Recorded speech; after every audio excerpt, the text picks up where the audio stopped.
Good morning. I call this regular meeting of the Kentucky Board of Education to order. Welcome, members. So glad to see you again today. And to all of those in our audience in person today, as well as the thousands of people viewing this meeting remotely. A few reminders as we begin today. Please silence or turn off all of your electronic devices that might otherwise cause a disruption to our feed. And members, we have Dr. Poe attending virtually today, and we have done a sound check with him, and he will ensure that his video is streaming and that he can be seen throughout the duration of the meeting. Dr. Jones, if you would, please call the roll.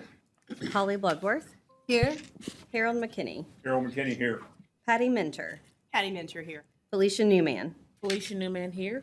Justin Pate. Present. Julie Pyle. Julie Pyle, present. Randy Poe. Andy Pope, present. Sharon Porter Robinson. Sharon Robinson, present. Steve Trimble. Here. Lou Young. Present. Trace Brooking. Trace Brooking here. Stephanie Phillips. Stephanie Phillips, present. Secretary Jamie Link. Jamie Link, present. And President Aaron Thompson. Chair, you have a quorum. Excellent, thank you. We do always devote a portion of our regularly scheduled meetings to public comment. This segment is limited to 10 speakers at a maximum of 3 minutes. Do we have any public comment? No requests comments today? were received. Okay, thank you so much. We will dispense with that item and move to internal board business, and I'm happy to turn it over to Awards Committee Chair Julie Pyle to update us on this morning's award committee meeting. Yes, so this morning the awards committee met. And on behalf of the awards committee, I'd like to share that the committee met today, August 6th, and reviewed the criteria, nomination process, and selection process for all 5 of the Kentucky Board of Education awards. The committee makes the following recommendations. Changes to the nomination process form. We're going to add an individual organization indicator if it's appropriate for an award. We're going to remove the 500-word limit, and we're going to add the capability of uploading supporting materials, letters, or artifacts to help with the evaluation of the awards. We would like to add the signature or acknowledgement of the superintendent for the district for which the award is associated with. We will add a statement that if a nominee is a current KDE employee, that rather than submitting for the award, that particular award, to direct them to the KDE awards because there are awards within the department. We're going to add a statement onto each one that with successful nominations will include evidence of the above criteria.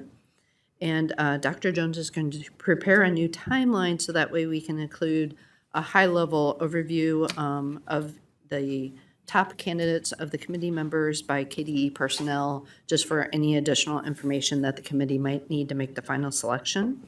We do have one change to the Kelly Award criteria. We would like to add some wording where our business award, business partner award, where the criteria would be supporting or enhancing vibrant learning experiences, so we can start tying that back to our assessment and accountability system and portrait of a learner.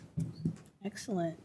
Thank you so much. Dr. Minter, this is our version of a cleanup bill, so very much appreciate, always need them. Very much appreciate Chair Pyle's willingness to take a deep dive into the process. We haven't really done that, taken stock or inventory of the process, so I think all of these cleanups will be super helpful for us as a committee moving forward. Board, as you know, coming out of committee, this does not require a second, but do you have any questions or discussion about these detailed changes to the awards committee processes?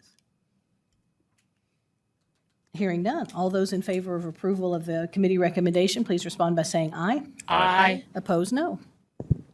All right, thank you. For our new members, we do take full advantage of the opportunity to use the consent agenda as your state board to deal with a lot of those matters that are routine in nature, as opposed to taking those items one by one. By way of efficiency, we offer a consent agenda for your consideration. This allows us to approve all of these items in one motion. You received these in advance and had the chance to open those docs and take a look at them. And the staff believes them to be routine and non-controversial in nature. However, as a board member, you always have the prerogative to say, hey, no, I want more information about that, or I want to discuss that separately. To do so, you simply need to note which item you would like to pull from the consent agenda, and we will immediately just move it down on the docket. You don't have to explain why. It doesn't take any statesmanship. Just I want to pull item and then name the item, and we can move that. So at this time, does any member have a desire to move an item off of the consent agenda before we consider it as a whole? All right, thank you. Just please know that you always have that prerogative. Since no items are moved, I would ask the board to entertain a motion to approve all items on the consent agenda. Do we have such a motion? So moved. Thank you, Dr. Pate. Do we have a second? Second. Mr. Trimble, thank you so much. Any further discussion? Hearing none. All those in favor of approving the consent agenda, please respond with aye. Aye. Opposed, no. Thank you so much. We're going to move into a series of really informative sessions, and I would like to invite, first up, from the Kentucky School for the Blind and Kentucky School for the Deaf, updated policies. Looks like we have Shannon and Melody with us today. Dr. Hilton is not here, but Shannon is the KDE Director of State Schools, Shannon Sparkman, and our KDE Policy Advisor with her is Melody Cooper. Ladies, take it away. Thank you. Hi, good morning. Morning. Yes, Dr. Hilton does send her regrets for not being able to be here and especially meet the new board members. She is, as you know, she serves as our state director of special education as well, and she serves on the board of NASD, which I had to write it down. It's the National Association of State Directors of Special Education. So she serves on their board, and that's where she is today at that board meeting. And then we've got with me, of course, Shannon Sparkman. So we're bringing an item before you this morning that is routine in nature. We bring this every August as a result of actions of the General Assembly. The KSBA, Kentucky School Boards Association, helps us update our policies. We contract with them for that policy service like I believe all of the other local school districts do. And so we have presented you with a copy of the policies. Most of the updates that we've made to what KSBA provided were technical in nature, changing some wording so that it would reflect this KSB and KSD instead of saying district, things like that. There were a couple that we looked at a little bit more closely, and we noted it in the staff note for you. So a couple of the curriculum policies. We've got policy 08.1 about the HQIR that would be adopted, the reading, the literacy curriculum. So we, of course, want that to still be, fully aligned to content standards and evidence-based and all of those things. But there may be instances where curriculum we're using would not be phonics-based, so, because of the specialized needs of the students at KSB and KSD. And then the policy 081313 on dyslexia, we opted not to adopt that as some of the, the items around the screening tools and stuff like that for the dyslexia policy would not necessarily be applicable to the students based on their primary disability at KSB and KSD. If you have any questions, we'll be glad to take those. Any questions for Shannon or Melody? Can you explain the dyslexia part again, please? So I will have to defer to maybe some of my colleagues in OTL if you have specific questions about that policy, but I can tell you that some of the requirements in there were really specific to screening tools and things that would be done to identify students who may be showing signs of dyslexia, and they would not necessarily be valid for some of the students given the primary disability. Shannon, do you have anything to add to that? Well, the only thing that I would add is that a school that serves special education students, all of our students are enrolled through the ARC process, so they've already had an identified disability. Right, okay. Thank you. And just a note on that same policy, 08.1313, it notes in the chart that it's being rescinded. Is that because it appears in the KSBA draft? Yes, I really Okay. just wasn't sure exactly which box to mark, honestly, if Okay. it was that we were amending it or rescinding it, but we just decided on that one since Okay. it was in their packet. Yeah. Okay. Other questions? Hearing none, I would ask the board to entertain a motion to approve the Kentucky School for the Blind and updated policies as presented. Do we have such a motion? Dr. Robinson? Second, Ms. Pyle. Thank you. Any further discussion? Thank you. All those in favor, please respond with aye. Aye. Opposed, no. Thank you so much. Appreciate it. Thank you. And now I'd like to invite Dr. Beth Hargis and Director Beth Engel and KDE Policy Advisor Lauren Graves to present the next 3 items on our agenda. Good morning. Good morning. And thank you to the new board members that are here. It's been a pleasure to meet some of you, and we look forward to working with you. And it didn't go unnoticed that the teacher is a CTE teacher, did it? It did not. I thought so. We're excited about that.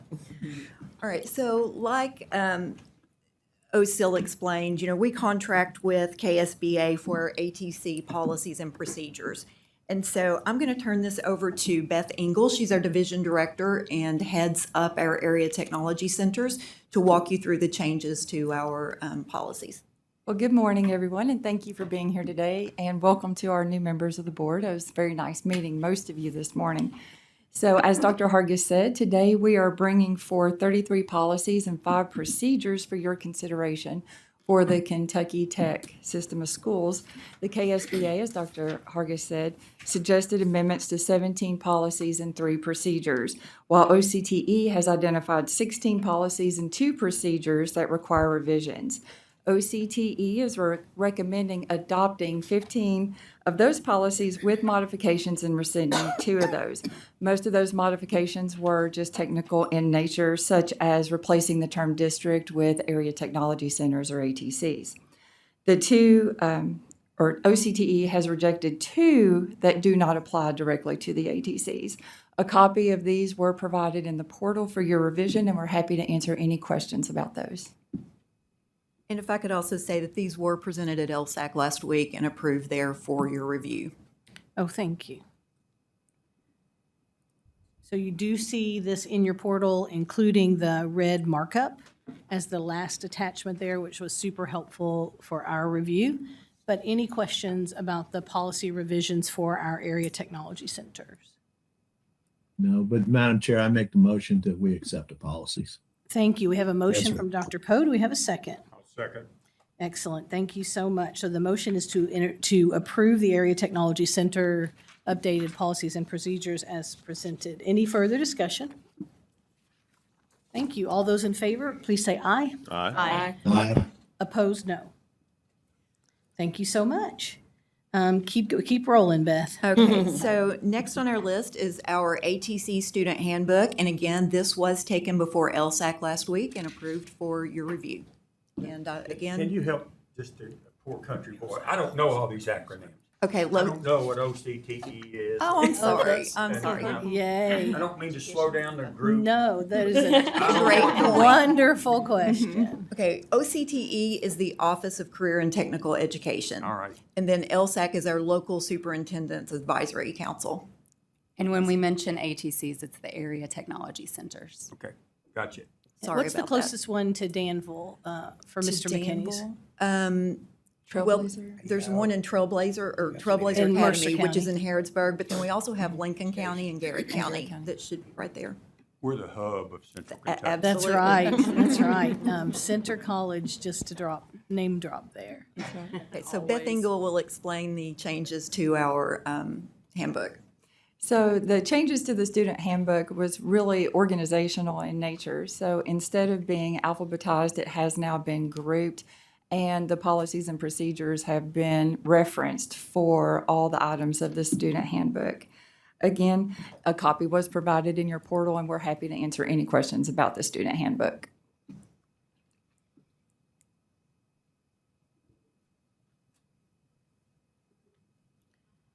Any questions? I think this is a nice agenda item that you're extending for our approval. It certainly could be handled at the school level, but because it is standardized across the ATCs, I think it's really nice that we as a board get to have eyes on that. Any questions? All right, thank you. So then I will entertain a motion to approve the Kentucky Tech Student Handbook. Do I have such a motion?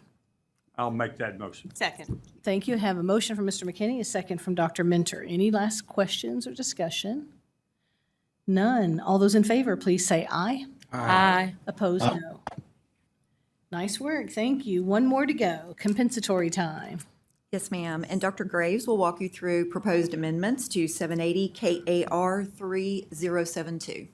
Yes, thank you and good morning. So we are bringing for 780 KAR 3:072 attendance, compensatory time, and leave for certified and equivalent service for your consideration. House Bill 727 in the 2026 legislative session added maternity leave as a type of leave to KRS 156808. This would allow up to 30 days of maternity leave for KRS 156 employees who give birth, and those 156 employees are typically those that work in our area technology centers. So this is similar to what was provided in 2025 with Senate Bill 9 for local districts and their 161 employees, but our KRS 156 employees were not included. So this is to get in line with that. Happy to answer any questions.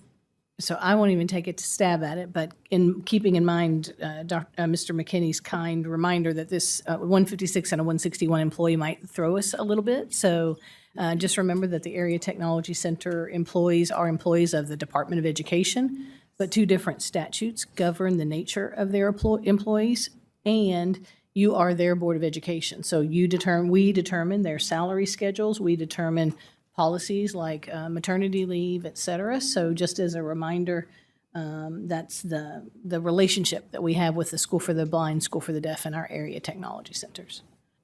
Any questions? So this makes the 151s and the 156s and the 161s the same? So they are provided up to 30 days of maternity leave with Okay. this. I think the districts have until 2030 to implement a policy. Okay. But we wanted to go ahead and jump on board with that. Okay, excellent. Any further discussions as I sneeze? I would make a motion. Okay, we have a motion from Dr. Pate to approve the change in 780 KAR 3:072. Do I have a second from Ms. I'll Pyle? second. Thank you, Dr. Poe. Any further conversation? All those in favor, please say aye. Aye. All Aye. those opposed, no. Thank you. Thank All right, you. out of the hot seat. Thank you. Thank you. Now we're going to take a look at a different reg, 704 KAR 8:060. And I will invite KDE Deputy Commissioner, Dr. Thomas Tucker, KDE Chief Academic Officer, Mickey Ray Marinelli, and Division Director Crystal Rowland, and Policy Advisor Sarah Medley. So if you look left to right, that's Thomas, Crystal, Sarah, and Mickey. As you go across there, dream team. And you do have this item, of course, in your portal, so take it away. Good morning, Board Chair Young, and congratulations. And Oh, to thank you. all of the members of the KBE. And of course, good morning to illustrious Commissioner Fletcher. Couple things, I know we're ahead of time, so I'm going to be very brief and quickly turn this amendment 704 KAR 8:060 over to this wonderful staff here relative to the academic standards for social studies. But before I do that in less than 30 seconds, I really would like for our folks to concentrate on the process. You know, how do we get here? And I don't think there is a state in the country that has a better process than what we do here. In fact, we were fortunate at our last meeting in which we involved LSAC, our Superintendent's Association, that advises the commissioner that was just mentioned. There was a chief academic officer from one of our local school districts really bragged on this process and how his district and probably our other 170 other districts should not have a big problem as they go and revise their social studies standards. So now, without any further ado, I'll turn it over to the team here. Thank you. And team, we are not in a rush this morning, so I appreciate the nod to efficiency, but I also know we have a social studies history expert on the board now, so we are happy for her benefit to linger on this item as you all see fit. Thank you, Dr. Young. Well, we are pleased to be here today to bring forward a new Kentucky Academic Standards for Social Studies document. It is a document incorporated by reference, but on our first slide, I want us to kind of sit in the foundation of where we are. And so that process that Dr. Tucker mentioned is grounded in KRS 158.6453. So that law establishes the steps that we take to get to this point where we're able to bring forward a CAS document for your review and approval. We did have a few technical changes to the amendment, or excuse me, to the regulation, which is up there, so 704 KR 8060. They were technical in nature simply to better align with 6453. If you remember originally, thinking back to 2017, the names of those committees were a little bit different. So our policy advisor, Sarah Medley, worked with OLS just to update that to best align with the current wording of those committees within statute. So I'm going to turn it over to Crystal Rowland. She serves as the director of the Division of Program Standards, and they lead the facilitation of this process. She'll walk you through that process, and then at the end, we'll be happy to address any questions that you may have. So Crystal? Thank you, Mickey. On the next slide, you'll see that the statute also requires that our standards meet these criteria. And this is the focus that our standards writers are really focused on as they're recommending changes. That standards really focus on critical knowledge, skills, and capacities needed for success in a global economy. There are fewer but more in-depth standards to facilitate mastery. They're able to communicate expectations more clearly and concisely for teachers, parents, students, and citizens. They're anchored in evidence-based research. They consider international benchmarks, and that they're aligned from elementary to high school for our students. That vertical alignment is there. On the next slide, you'll see the required steps in the standards revision process outlined here. And I'll kind of go through these in the context of social studies and what our panels did in fulfillment of the standards or of the statute there. It's important to know in alignment to what the law requires that our standards are conceived and written by Kentucky classroom educators. And so they primarily constitute our advisory panels and our review committees. So we have an advisory panel for elementary, one for middle, one for high school. For social studies, we had 18 teachers, 3 public post-secondary educators, and 3 community members that served on our advisory panel. And our advisory panel looked at feedback from the public. They looked at research and evidence-based practices, and then they recommended changes to the standards that carried forward to a review committee. So our review committee for social studies included 6 teachers, 2 post-secondary professors, and 2 community members. And that review committee reflects K-12. And they're looking at the recommendations of the advisory panel, and it really helps us to ensure that vertical alignment and just that checks and balances as recommended changes move forward in the process. So this team of standards writers was selected based on their expertise in the area of social studies, including those with specialty in the disciplines of social studies, which include civics, economics, geography, and history. When choosing writers, the selection committee considered statewide representation for public elementary, middle, and high school teachers, as well as higher ed instructors and community representatives. Our community members for the social studies review included representatives from the Fraser History Museum, Civic Lex, Kentucky Historical Society, and the Louisville branch of the St. Louis Federal Reserve, as well as our regional educational cooperatives. The current standards for social studies were released for a 30-day public comment period. And again, the advisory panel and review committee considered that public feedback as they recommended revisions to standards. Once they had revised standards, those were sent out for an additional 30-day public comment. And so they came back together, they looked at that public comment, made their final recommendations that you'll see reflected in the draft standards that we're bringing forward today. The process The standards in the process were shared with the Interim Joint Committee for Education as part of the process. It also went forward to the Standards and Assessment Process Review Committee. This is a special committee that's outlined in the statute itself, and they're looking at what's required in law, what were the activities around the review and revision of the standards, and did it satisfy what was required in law? They did find that the process was sufficient. And we've also shared with our School Curriculum Assessment and Accountability Council for feedback, as well as our local Superintendent Advisory Council. And so today we're sharing them with you for consideration. If approved and they're effective in law, the revised standards and assessments are implemented in all schools no later than the second academic year following the process. On the next slide, you'll see the timeline of activities. So we began in February of 2025 as we did an all-call across the state for teachers to serve on our advisory panel and review committee. In March and April, our standards were open for public comment. April and September of 2025, as well as June of 2026, the advisory panel and review committees met to work on standards. The draft standards were out June and July for public feedback. And then, again, that final review process was in February of 2026. On the next slide, you'll see the writer's vision statement.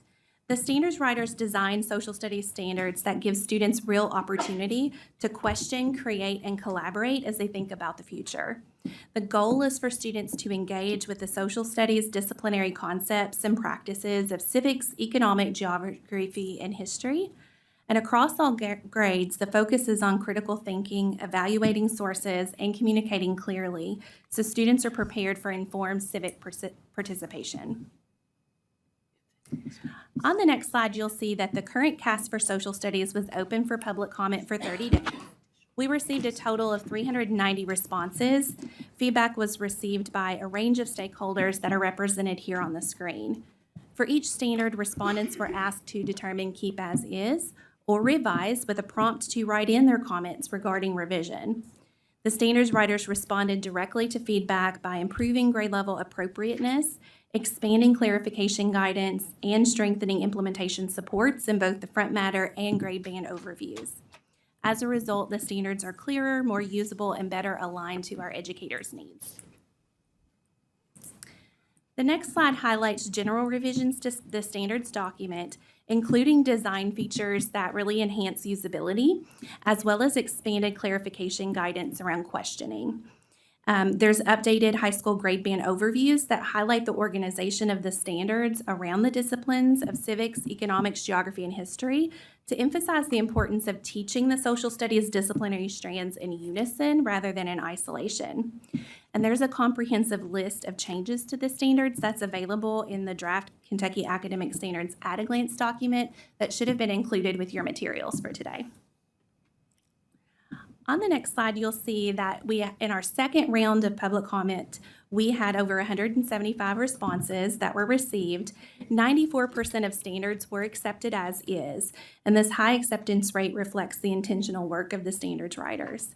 The standards writers reconvened to review those remaining 6% of standards and provided revisions as needed to complete the draft cast that we're bringing forward. On the next slide, you'll see this is just a snippet of a standard within the document. On the left column, you'll see the disciplinary strand followed by the concept and practice title. And the middle column includes the standard, which describes what students should know and be able to do. And the right column includes disciplinary clarifications, and those are ideas and content to help teachers better understand the expectation of the standard. On the next slide, you'll see that through civics, economics, geography, and history, students learn to ask questions, investigate concepts, analyze evidence, and communicate conclusions. So each discipline offers a different lens for understanding people, places, systems, and events, while together they help students make sense of complex concepts and consider multiple perspectives. By engaging in these disciplinary practices, students are better prepared to make informed decisions, solve problems, and participate responsibly in civic life. Do we have an idea of, by percentage, kind of how much would make up the total experience based on civics, economics, geography, history? Like, is it a lot loaded toward history, or, how does that kind of break down? Do we know? It's a pretty balanced representation. It is, it is. And that is, I think, not only the intent of public feedback, but also the social studies teachers that are working to support the creation of those standards. And it's K-12, Dr. Pate, so each of those disciplinary strands are present for every grade level of student. Yeah, okay. And then on the last slide, you'll see the social studies standards provide meaningful opportunities for students to develop many of the competencies reflected in local portraits of a learner. So students generate questions, investigate using disciplinary concepts, and analyze a variety of sources and perspectives. They use evidence to construct claims, support conclusions, and make informed decisions.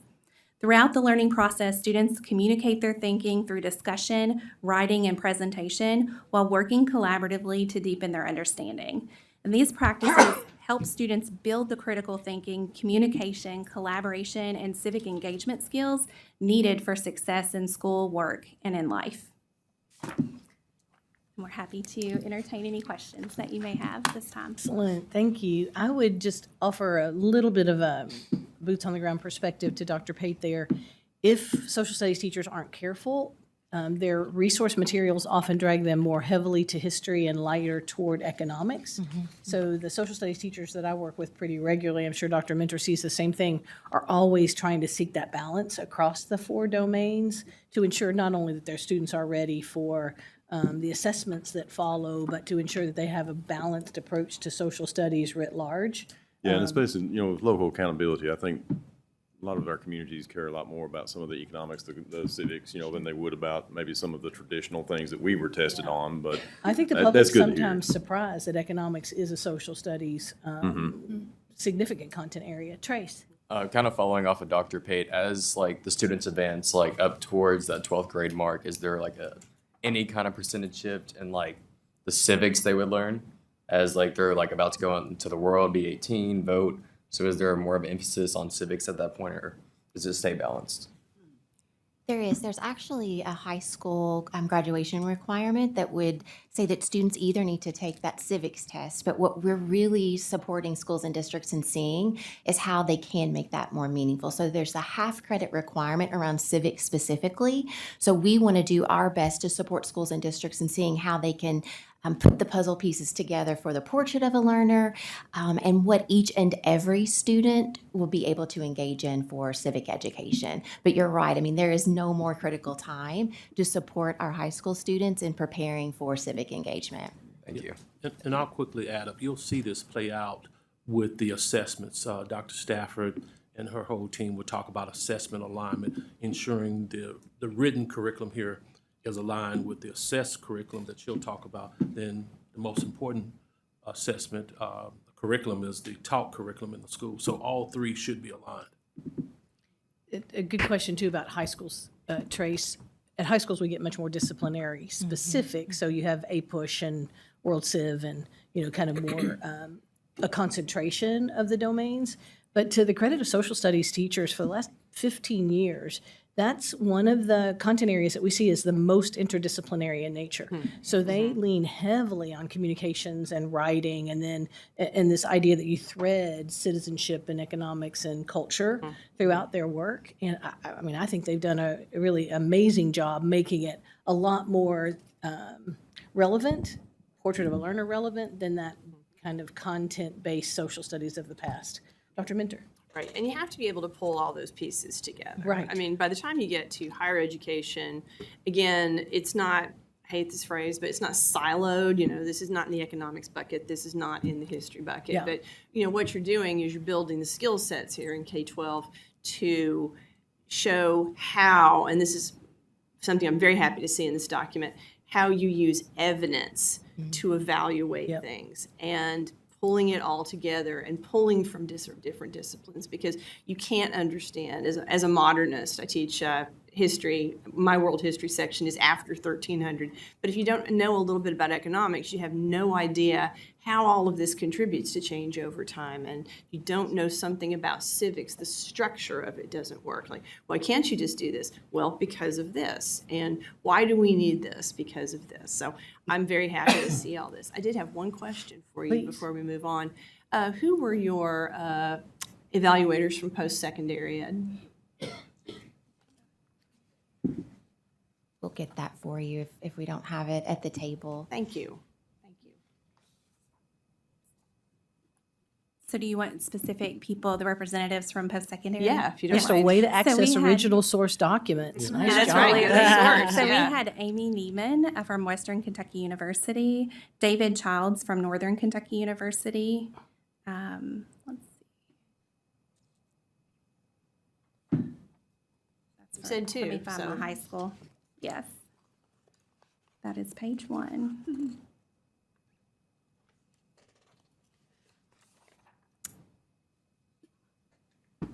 We had Caroline Sheffield from University of Louisville, Taylor Knight from Lindsey Wilson College, and Ryan Lewis of the University of Kentucky. Great. Thank you so much. So do you see the changes in certification band affecting like the layout or content at all of the standards?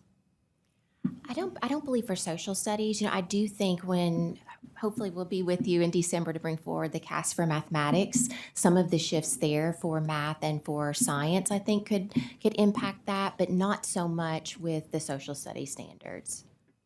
We are thinking about, I think, high school coursework and how we can support schools and districts for maybe thinking about it in a little bit less traditional way, where some of those subject areas are siloed, but that won't be a certification issue.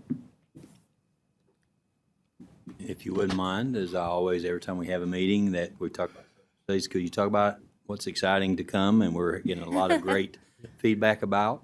Yes, thank you, Commissioner. So we have had the opportunity to partner with the Core Knowledge Foundation to create an opt-in, so it won't be a mandated social studies HQR or high-quality instructional resources, we would say, aligned to these standards for K-8. So this year, it's under development. Beginning next year, schools and districts can opt in. There will be a kindergarten, grade 3, grade 5, and grade 8 curriculum. So it'll be full units, lesson plans. We will have assessments and answer keys that will live on our K-1 Learning Hub, but those will be fully available for public view, for parents and families to see as well. And so we are really, really excited about that upcoming work. And we've heard from several superintendents, instructional supervisors in the past that this is an area of great need. It's difficult to find an HQR or a resource for social studies because our standards are so specific and because they do cross all of those disciplines. So this will be an option for schools and districts. And we're just really excited to be able to bring that forward as instructional support. And then we'll add the remaining grade levels Yes, the sir. following year. Yes. So the next year, all of those remaining grades through grade 8. Our Commonwealth, Our Commonwealth, our nation, world. our world. Developed for Kentucky, specifically for Kentucky. This is not adjusting another state's curriculum to fit ours. This is from the ground up. They are starting with the standards and building. And you said 3, 5, and 8? Kindergarten, grade 3, grade 5, grade 8 next year. And then the following year, 28, 29, it'll be 1, 2, 4, 6, 7. You got it. Can you give us an example, Crystal, of public feedback that you received and responded to affirmatively in the final draft? Absolutely. So one of the important pieces of our standards is working with sources. So for our youngest learners, how do you help support kindergarten, grade 1 with looking across multiple sources? So originally our standards required 2 or more sources, and we revised to say 1 or more sources with additional support and clarification, as well as in support that will come through professional learning on how to engage our youngest learners with working with sources, as an example. Okay, that's a great one, because my other question, if I may, is around how the team thought about media literacy in terms of the citizenship content as we move forward, which I think we all kind of live in fear of of not helping our students be savvy about what is a bona fide source and what is not.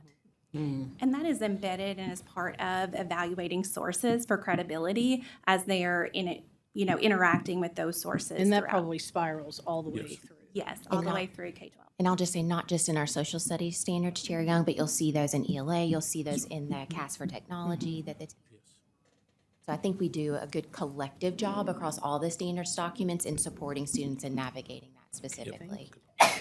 I'll add further, there were 2 standards that were a little repetitive from other standards that existed, and so they decided to deprecate those standards and embed the essential content into other existing standards. So you'll see that as well in the at a glance of where they were able to sort of make things more streamlined and more effective for teachers.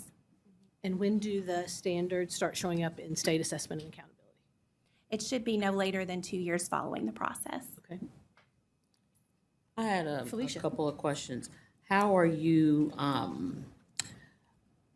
thinking about AI in all of this, and whether it's a source or things like that? I'm really interested in that. And then are you differentiating to students primary sources versus a source that they saw on Reddit? Yes, and that is a very important part of the CAS for Social Studies. And so there are whole strands within each grade level that address looking specifically at primary sources, evaluating sources, and then responding. But in terms of AI, I do want to yield to our friends in the Office of Education Technology. They'll be at the table next because that is a critical portion of the CAS for Technology. But again, that document really cuts across all content areas, and so it builds, for lack of a better way to say, just a beautiful marriage between both of the documents. And I'll, Already shouting amen Yes, from the yes. peanut gallery, so there. and I'll quickly say this. The heart of this due diligence is collaboration. You'll hear some of these things here repeated as Mickey, and Crystal talked about other areas, and what we're doing here, and I think we're doing a pretty good job, and always can do a better job, is to continue to collaborate within the agency and collaborate with our folks in the field. And I had one last, to go on what Chair Young had mentioned about media literacy. Where does current events fit in all this? So there are standards that, in Crystal, please, you may be able to speak with more specificity, but there are standards at elementary school, middle, and high that bring in current events. And it's so interesting. When we were having some student focus groups early on with the development of the CAS for Social Studies, our high school students specifically said, we want standards that bring in current events. Like, we want to be able to engage not only with history, but what is happening in our world right now. And so I'm happy to report that there is evidence of that across the standards document. Anything that you would add, Crystal? Really, the skills within the social studies standards support them in evaluating the sources of the media that's coming in, forming conclusions, taking action, all of that around what may be happening in the moment. So we can't be prescriptive or, forward thinking of here are the current events that are going to happen. Right. But the skills that they're learning in their social studies classwork help support them in processing and having positive conversations around what's happening in current events. So, Madam Chair, I think, even getting away from some of the granular, specific items in this, what I'm looking at is more broad-based. I think this whole, what we've been presented gives us as board members, and certainly Dr. Fletcher as the commissioner, a tool to do is to speak to constituency bases and legislative bodies who are looking for specific broad-based things more readily presented to them about some of these areas of economics and civics. So I'm really glad to see, this is, I think there's always going to be questions about, some of the individual items within this, but, from our perspective as a board, I think this makes a lot of sense, what we're doing, where we're going, how it's gotten to this point, but also allows us to have data and conversations that we can present to other groups that I think will be beneficial. Excellent. Thank you, Dr. Pate. And to the board, especially our new members, people often ask, what's your role when it comes to specific content-based teaching and learning? And we're a school-based governance state.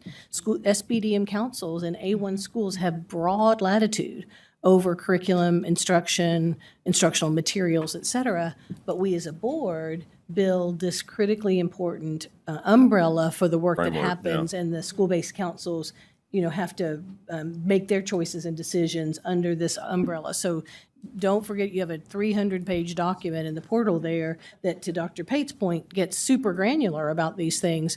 But that's your purview as a board, is to say, here are the big swaths, important standards in Kentucky. And you heard, there couldn't be a more detailed or robust process than this chart with 12 boxes on it. And that happens by content area over the course of 6 years, and they are machine-like in ensuring that process unfolds. So really appreciate that diligence. Trace, will let you have the final word. I do want to thank you guys for your work on this. I think it is super important that we teach every student, I mean, not only high school students, how important it is to look into things that, we may see on social media, TikTok, Instagram, and really be able to look into that, look for bias, look for propaganda, and be able to formulate our own opinions, especially at a time where everything on social media is so echo chamber-like. You're just kind of fed what you want to see. I think it's really important that we show students how to look into things and look at different ideas and formulate their own opinions based off of that. Excellent. completely. Agreed. That's the second student who's told us that. Yep, it's a civics thread. That's right. Good. That makes me happy. It matters, absolutely. All right, board, thank you so much, and to the team, thank you. At this point, I would entertain a motion to approve the amendment to 704 KAR 8:060, required academic standards for social studies. Yeah, so moved. Dr. Mentor, thank you. And second from Dr. Robinson. Any further discussion or questions? Your engagement is much appreciated. All those in favor, please respond with aye. Aye. Opposed? Aye. Excellent, thank you so much. Tech team. I would like to invite Associate Commissioner David Couch, KDE Chief Digital Officer Marty Park, and Digital Learning Coach State Lead Laura Raganas, and the KDE Policy Advisor Lisa Moore to the table. And I said Raganas really fast, Laura, to try to get it as close to right as possible. close. Oh, so close. We're going to say it was right. Okay, all right, got it. Thank you. So we will consider the amendments to this regulation related to academic standards for technology. So I have a couple items back to back to present to you, and these are all kind of like cousins and related to each other. But I do want to spend a little bit more time, first of all, to the person to my left and right, to make sure you understand the real superstars that we have in our office. And I'm incredibly fortunate to have folks like that. Laura Raganas is, I call it our digital learning coach, head coach. We've had digital learning coaches from the beginning of the Kentucky education technology system. We called them different things, technology resource teachers. And these are folks that help teachers understand how to maximize the investment of technology and instruction. But Laura also helped with the birth of our Kentucky K-12 IT Academy, probably a decade, 15 years ago, which is going strong today and gives students very marketable technology skills. And she worked extensively on helping us update the technology academic standards. To my right is Marty Park. He's our Chief Digital Officer, but he's also, I call him the second in command for Office of Education Technology. He's the Deputy Chief Information Officer to me. He brings background in the classroom, at the district level, at the regional level, and at the state level. So incredibly fortunate. Of course, Lisa Moore has been with me since the beginning in 1992, one of the first faces I saw when I first began in KD in 1992. So actually, she gets 5 stars for enduring me that long. So that's Even left and came back. left and came back. Adult supervision. So the first item that we want to hit upon is the academic standards for the technology skills and updating those. We're also going to talk about, because as we understood when we were updating these, is there would also be discussions about the recent topic of screen time and screen use. So you'll be making a vote on, obviously, the regulation. But we wanted to take this opportunity to educate you on at least our perspective and what we'll be talking about in audiences going forth and what we've done so far about trying to educate folks about the topic of screen time and screen use, because we understand when we introduce this, people are naturally going to ask that. So we're just pretty upfront in trying to address that. So first of all, let me circle back to the academic standards. So back in probably 2 decades ago, a law was established that required technology competency by graduation day. And so part of that, it made sense to establish some academic standards for technology. The last time that we established those was back in 2019. And, you know, part of it is you want to make students are competent with technology when they graduate and are very marketable, no matter what they do, whether they go on to continue their education or go on to the workforce. So it makes sense from a lot of different aspects, including modernizing our technology academic standards with artificial intelligence to make sure that it reflects a modern society. So we have updated this and I'll let Laura here in a little bit talk about the feedback. And much like the process you heard with the social studies, the intensive process of getting feedback, we definitely did that with a lot of input from districts. I would say probably the biggest difference is the artificial intelligence flavor that's associated with it. Just as a historical perspective, when I was U.S. Army officer, artificial intelligence has been around for quite some time. And one of my initial responsibilities back when I was U.S. Army officer was to lead the artificial intelligence effort in something called unmanned aerial vehicles, which is now called drones. So this has been around for a while, but it's now just hitting the public part. And so obviously we have to understand and make sure that we're aware of the difference it makes and the plus and minuses of it in the K-12 environment. We have identified the different skill sets, and you've seen this for the different grade bands for elementary, middle school, and high school. There's 2 for the elementary school level. And I say this in this context is districts were wanting us to give them some guidance and standards for the younger grades.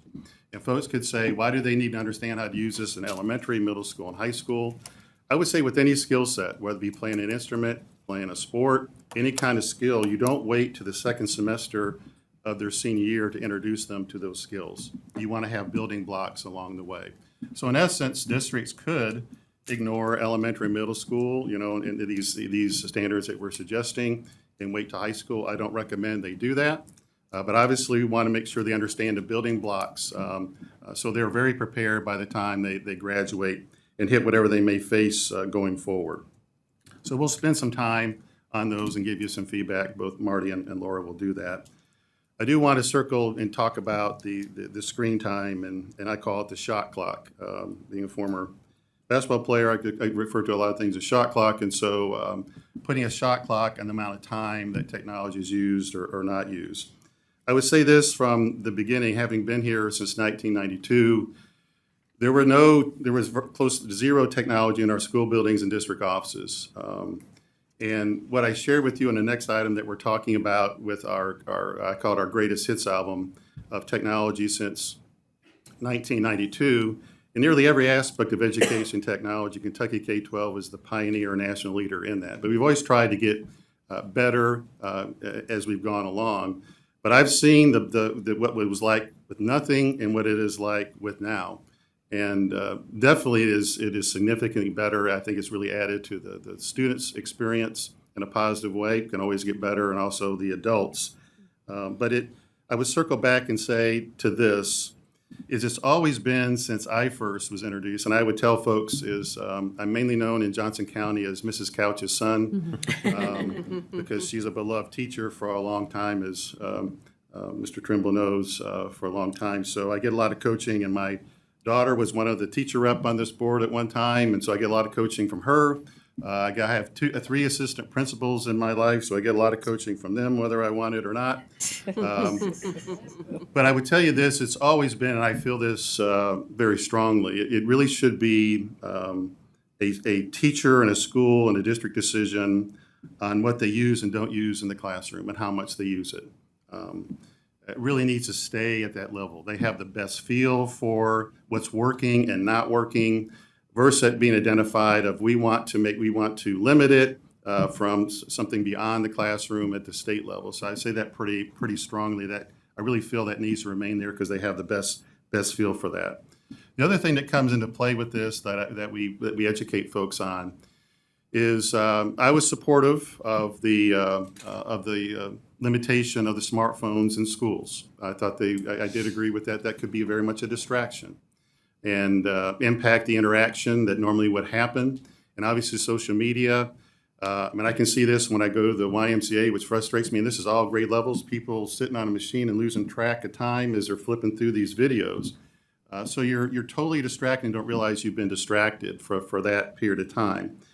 And what I believe has happened is folks that are not really in tune with how much something is used or not used in the classroom believe that the technology is being used 100% of the time in the average classroom, and it's not really for education-related tasks, and that's just not happening. So they may see that when they go home or wherever they're at, of someone with their head down in something for hours, just flipping through something that is entertainment and not education related, but that is not happening in our classroom. We have something called Internet Content Management System. We've had that since 1998. That allows districts to choose what content they want to allow and not allow within their schools. That's not a decision we make at KDE. It's just like we're not the school book committee for schools. That's a district, and even down to a classroom choice of what they use. I typically find, and you can just do a study, that technology is probably used maybe 10 or 15% of the average day by students. Obviously, if they're taking a career technology education course, they're part of our student technology leadership program, they're part of a computer science program, even certain projects they may be using it more on certain days. Obviously, when they're taking online testing, they're using it more for that day, but on average, it's not 100% of the day. And teachers have a good feel for how much they want to use it and not use it without having, I call, put a shot clock up on it. I always want to remind folks, too, that technology is used for a lot of other purposes besides just instructional purposes. We're the leader, the national leader, in what we call cloud-based computing in K-12, government, and for the most part, the private sector. So we were the first state, for example, to do cloud-based electronic mail, the first to do cloud-based school information system, financial management system, and the largest scale to ever do that in history. There's a few other states that have now joined us in doing that. Districts also use it for their heating and air conditioning system. They use it for their security systems. And we just heard about the recent results of online testing. The plus side of having online tests digital is you get your results back much faster. Therefore, teachers during a summertime before the next academic year have a chance to adjust their instruction to address what they saw as the shortfalls or the increases for the following year. If you were to go back to pure paper and pencil, besides that being enormously more expensive, it would be tremendously less efficient and much more time to get those results back. So I always want to remind folks of going back to the 1992 days is not productive, and hopefully we can always try to get better. I'm sure in part of our Kentucky Education Technology Master Plan is to encourage districts to regularly take a look at their technology investments to see what is working, what is not working, the money they're spending on it, to really make sure they make those adjustments. Every district is required by law to do a technology plan that's typically tied to their district educational plan and points to it to be consistent with it, so it's just not an outlier of itself. So those are kind of mechanisms that we use to try to guide districts to make sure they're making a maximization of their investment. The last point I would say with this is we've provided a draft guide, and I think it's pretty close to a guide on what we call screen use, just to try to educate folks on a lot of different points and we're fine to share it with you all as well to get the feedback. My equivalent in North Carolina has worked on something, and I talk with her quite frequently about other things. North Carolina is a state like Kentucky that does things statewide for shared services across all of its districts. Delaware does that too. Wisconsin to a point does it. So I point to those states and how they approach things statewide. So we've taken that into consideration as well. So I want to circle back first now to we'll talk about any kind of questions you have there, but I want to introduce those two. Yeah, thank you. And David, I think I'm right there with you on these decisions about screen time use and tech use writ large in our classrooms have to rely on the professional decision-making and autonomy of the teacher, the school, and the district. Preparing our kids in an overly analog way for a digital world would be a dire disservice to our students, but we also have to have the good common sense and wisdom of the classroom teacher to know what that balance actually is. So I really worried early on, about 6 months ago, that the pendulum was going to swing so drastically that it would be just really disadvantageous for our students. So we have to have these conversations. I think the guide will be really helpful. Sharing the data about what screen time use actually looks like is really important. And I always remind folks, we don't want to legislate what tools a surgeon can use, and we don't want to legislate what tools a teacher can use. So we really have to have this conversation in such a way that we find the sweet spot in tech integration. And those challenges are real, but I think they are easily surmounted. Thank you. So we're going to look at the standards next? Yes, Laura, so that you all give some introduction to those. Just I think a couple points that start to elevate is intention and timing, and so this is near perfect timing from a technology perspective. Also today, perfect timing for us after social studies because you got to see the process, and with our academic standards for technology, we follow that process. Really nicely when and where it fits. Of course, from a technology perspective, this is not an assessed content area. However, we do have that minimum graduation requirement, and so that fits really nicely. So the timing today is really nice, but also near perfect timing in this conversation. Not just the screen use, which we encourage. We are excited about that conversation. We've always looked at academic standards for technology. You will never see in our academic standards for technology for technology's sake. What you won't see is passive scrolling.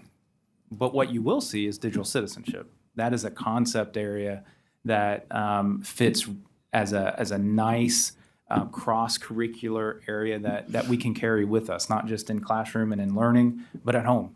And so you will see in our academic standards for technology self-regulation with digital tools. That's a huge point for us, and that's exactly where we want to be. Another concept area that you will see that I love is empowered learner.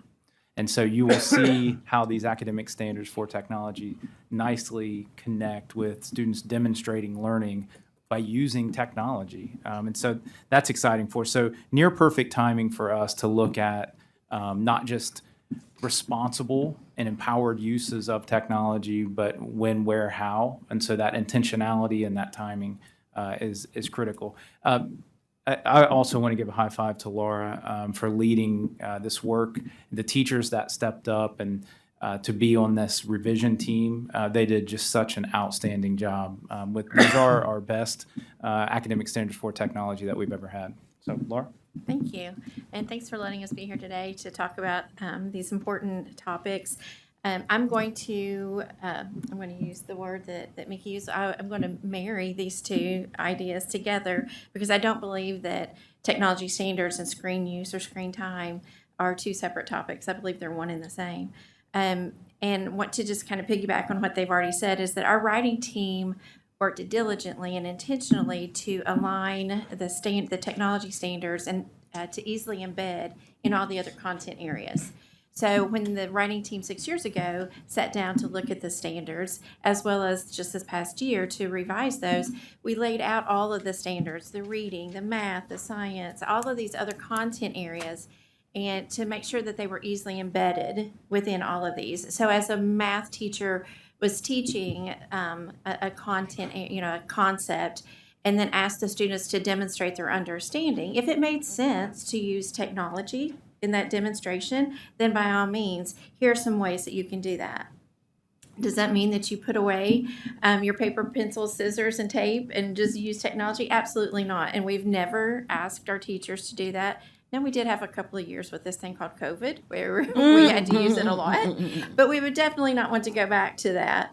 And so coming out of that situation, we've really been intentional in asking our teachers to effectively and efficiently embed the technology when it made sense. And here are a set of standards so that you can make sure that we are doing those well. Question? So in the shaping of these standards, I know you've mentioned like the teacher perspective being taken into account. Have there been any look into students with how they feel about using technology versus, pencil paper? Has there been any statistics looked into with that? Absolutely. In fact, our office actually has a program called Speak Up, where we actually survey our students across the state. And Marty, you may have the. It's in the infographic too, just so you know, the infographic you were presented for the next topic we have is the student. And you'll feedback find those survey. results at tomorrow.org. That's exactly. So I was hoping you would ask that question. Actually, Student Voice is built into our education technology plan statewide, and every single school district has an education technology plan with a Student Voice component. We do have a statewide program where we capture that student voice the best we can. We would love more participation in that. We have some strategies built around that, but high 80% of students believe that using technology and learning is exactly what they need or more, right? So these examples are starting to ring through. I'd also say we have close to 60,000 students that are part of our Student Technology Leadership Program. It is a national leadership program. So we get a lot of feedback through that mechanism as well. Now, I know those are students that are more using technology than maybe the average student is, but we really, being a father of four, I also got frequent feedback from them as well in this arena. But we definitely believe in student feedback and guiding our work. And Project Tomorrow also just released a report nationwide about student responses to artificial intelligence as well. So those data are very rich. And the Kentucky responses in our Speak Up work is a huge avenue for us to continue to get better. And I was going to say it's really important that we look at AI in education. It's a thing that has many pros and many cons, so I think that's also very important to look for and teach students how to properly use AI. Now it's become a thing where you can just AI generate your entire assignment and you'll get away with it now. So I think that's something to look into and teach students how to responsibly use and safely use in these times now. But I don't think it's a thing that we should necessarily push. It's a very harmful thing, not only to our environment, but also our critical thinking skills. So definitely a big focus on that needs to be. I'd encourage you to take a look. Kentucky Educational Television did a special called Education Matters that's available with a focus on artificial intelligence K-12. And if you watch that, you'll see Marty on there. But you will also see students from our Student Technology Leadership Program that were panelists that addressed exactly what you're talking about. So I think that'd be just not helpful for you, but the entire group to take a look at. It was really well done. As I say, Kentucky Education Television, Education Matters, artificial intelligence. The department also has an AI guide, Yes. Which has been shared really across the country. And I would say if you do any kind of Google search on AI in Kentucky K-12, it's landing on our page and it shows a wide variety of sources. And I was on a board, for example, with the Southern Education Regional Board, where it took a lot of different states and addressed a lot. I think it's the leading edge about addressing it from a student, teacher, and district perspective. So I encourage you to take a look at that. Just do any kind of Google search for anybody here watching on that. And there's tons of resources and includes that guide, the AI guide. I think too, if I may add, the approach we take here at the department, we look at not only ethical use of AI, but also the computer science aspect of writing AI. How to program that, how to write that, but also too, how is it used in career pathways? So while we're looking at how is it used ethically, we also have to use how is it written, what's the computer science aspect behind it, but also too the career aspect. How is this used in our career pathways as we move forward too? So I think it's interesting too, and I love that you're interested in that piece. It's important to note that there are 81 inferences of AI embedded in the progression chart for the technology standards. So it's in there, so that is coming out. Also, the computer science standards are another set of standards that are in the process of being revised. And so you're going to see that embedded within those as well. Thank you. We'll go ahead and pull up the standard slide deck, but Dr. Minter has a question before we hit those slides. Yes, someone who's on the front line of people turning in work that is not their own, that they generated with AI as a college history professor. how do you plan to work? You talked about the Ethical Standards Commissioner, which is so important. The way that I phrase it on my syllabus is academic integrity.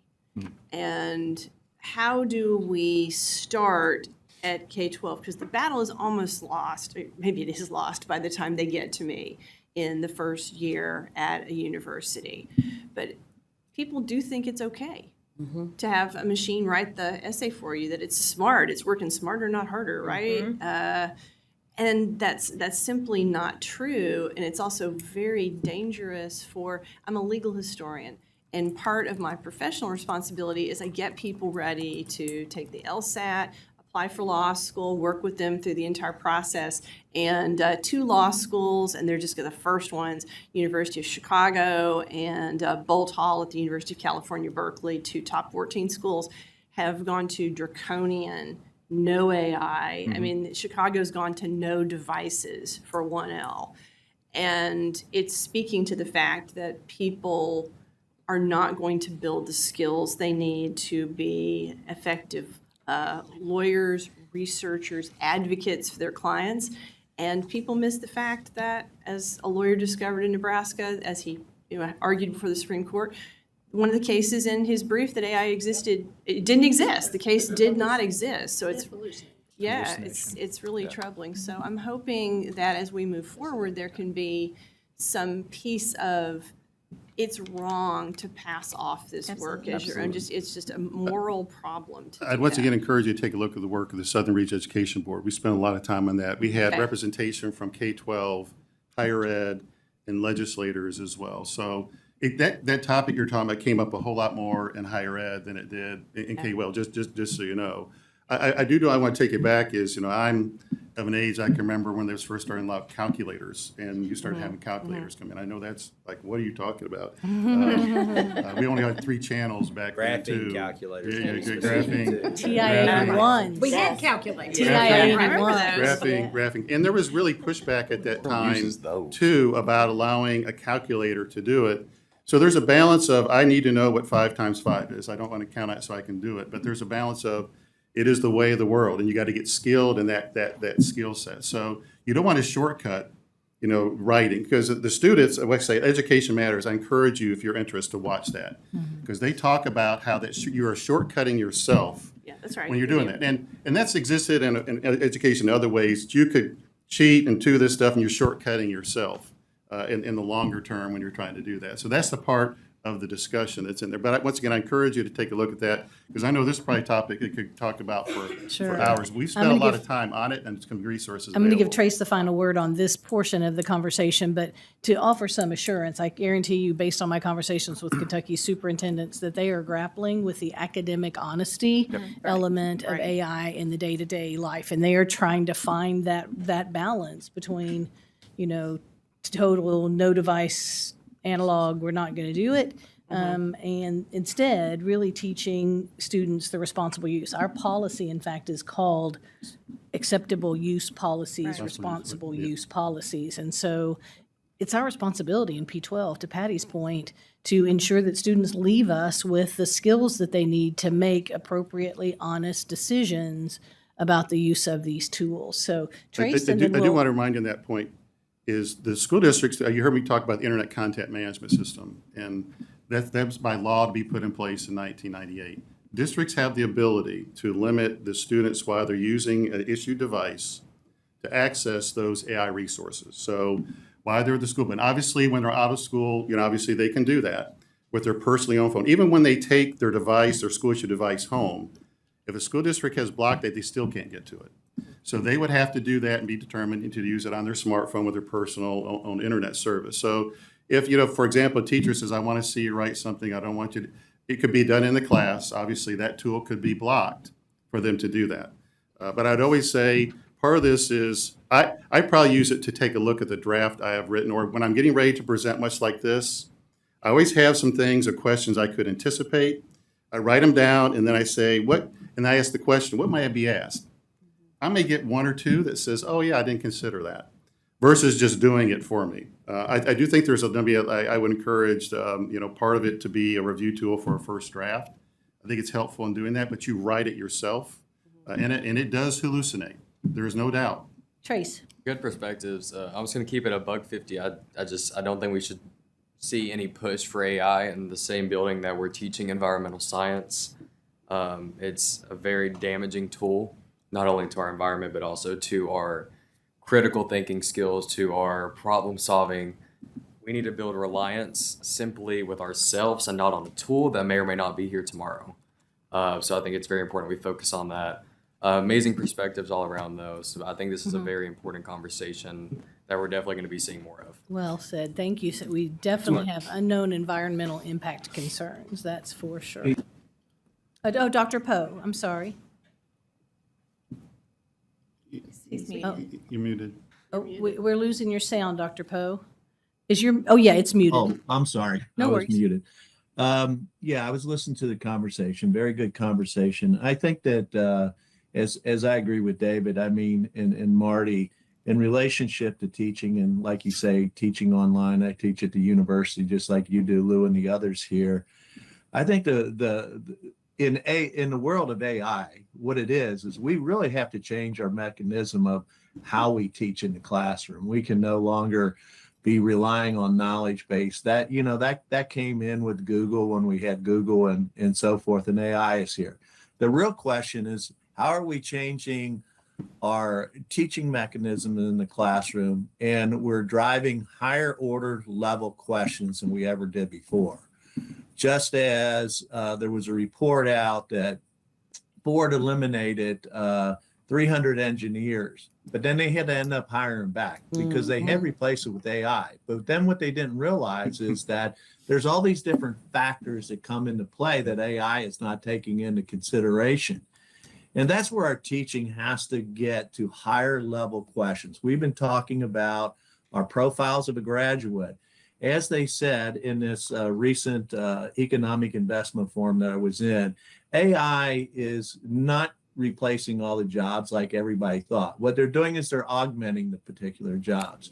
And no different than any other technology, as David talked about in the past. So what we have to do is not be afraid of AI.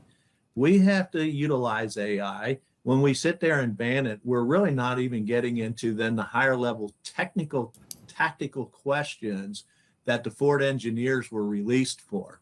So we're just getting into a higher level thing. Thank God there is AI. Unfortunately, I had a health scare last week, but with AI and the doctor sitting there, I was administered medication 2 hours before I would have on something else, and I fully recovered from a stroke. And if it wasn't for that stroke doctor using some AI protocols there and the things, I wouldn't be here today. So I think that we can't be afraid of AI. We've just got to get in touch with AI. And I applaud the standards that Marty and them have there. And we just need to continue and have, we have to have confidence and trust in our teachers that they're going to move education further. As we talk about in the accountability, chairing that accountability team that we talked about yesterday, we aren't, our education system is doing so much better than it was doing 20 years ago. The problem is we expect more today than we expected 20 years ago. And 20 years from now, education's got to be totally different than it is even today. So as we are training our teachers, we've got to incorporate this, as David just said. I mean, in my daily work, we've eliminated X number of people with the use of AI. As David said, you write it first. I don't have to have an editor now that I had before. As CEOs, they no longer have a division of editors there. They have a division of business analysts that utilize AI and move that forward. So businesses are changing. So education's just got to change with the businesses. That's my Thank you, Randy. commentary. Just Thank wanted you. to add that. And I think we have a counterpoint final comment from Trace. And Laura, let's zip to the public comment portion of the deck so we can keep going. I understand like the circumstances where AI can be helpful, especially for educators, but we can't really be incredibly upset at students for using AI when we have educators also using AI. So I think it's something that should be regulated all around. Like, of course, we are living in a rapidly digitalizing society, we're gonna have to start incorporating technology such as AI in our education. But our huge focus shouldn't be anger at the students for using a tool when everyone else is using it. Agreed. That's right. Yeah, and agreed. just a point, thank you.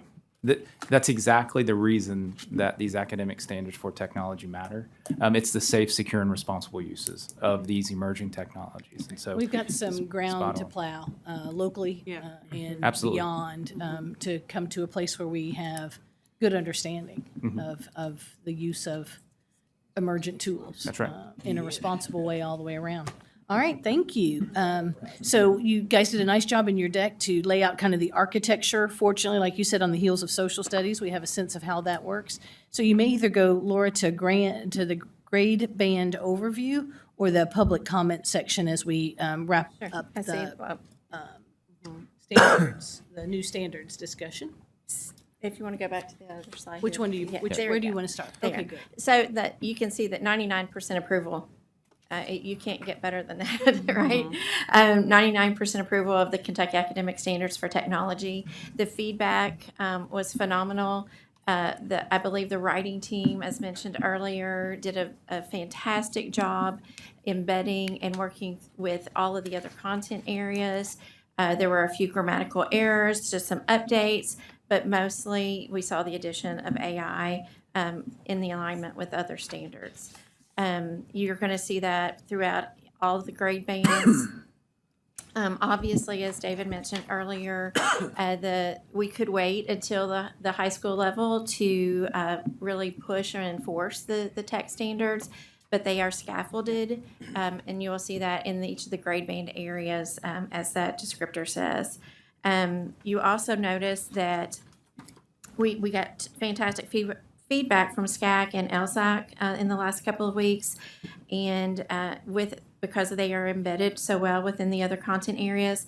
But I think that it's also important, just as the social studies group pointed out, that we also are aligned very closely with the portrait of the learner. You're going to see those pieces, those concepts show up in both the portrait and in the technology standards, whether it's empowered learner, the citizenship piece, the communication, the collaboration. You're going to see those show up in the technology standards as well as the portrait.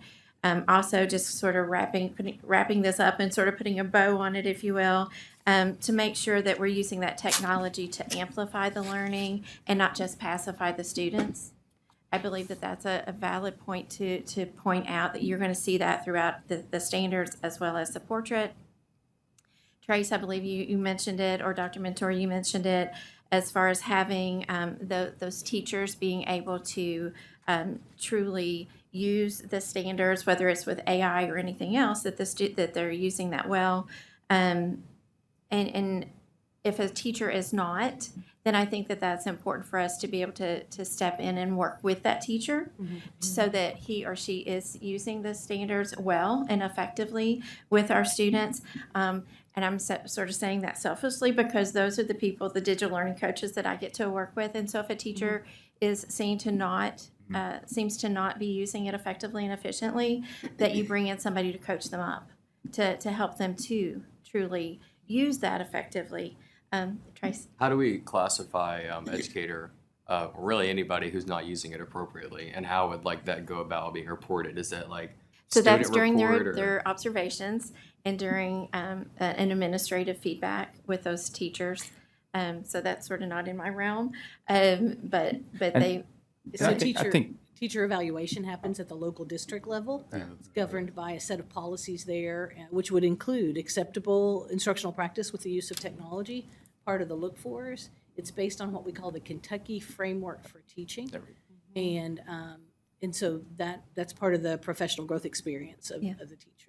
And are those scheduled days that they are evaluated? They schedule in advance. It depends on the administrator. Having been a former school administrator and training principals now, there are a minimum number of formal observations that have to happen depending on whether it's a limited contract or a continuing contract teacher over the course of the year. And I think Laura's answer was a very responsible answer, but principals lead by walking around. around. Yeah. So I don't know how many times your principal pops his or her head in the door, but there's always this kind of sensing of the environment. And then, of course, they're receiving lots and lots of feedback of, like, I'm bored, all we do is sit in front of a Chromebook, or parents who are saying, look, my child's experiencing too much screen time. So lots of different input is received by the evaluators in the process. And teachers hear the same, too. Kids are going to tell them, like, I can't do Chromebook again. You know, they're going to get that kind of pushback in the classroom as well. And Also, Trey too, says, oh, I'm sorry. Just wanted to add one other thing. SCAC Yes. is the School Curriculum Assessment and Accountability Council. It's or committee. It's another group that's an advisory council.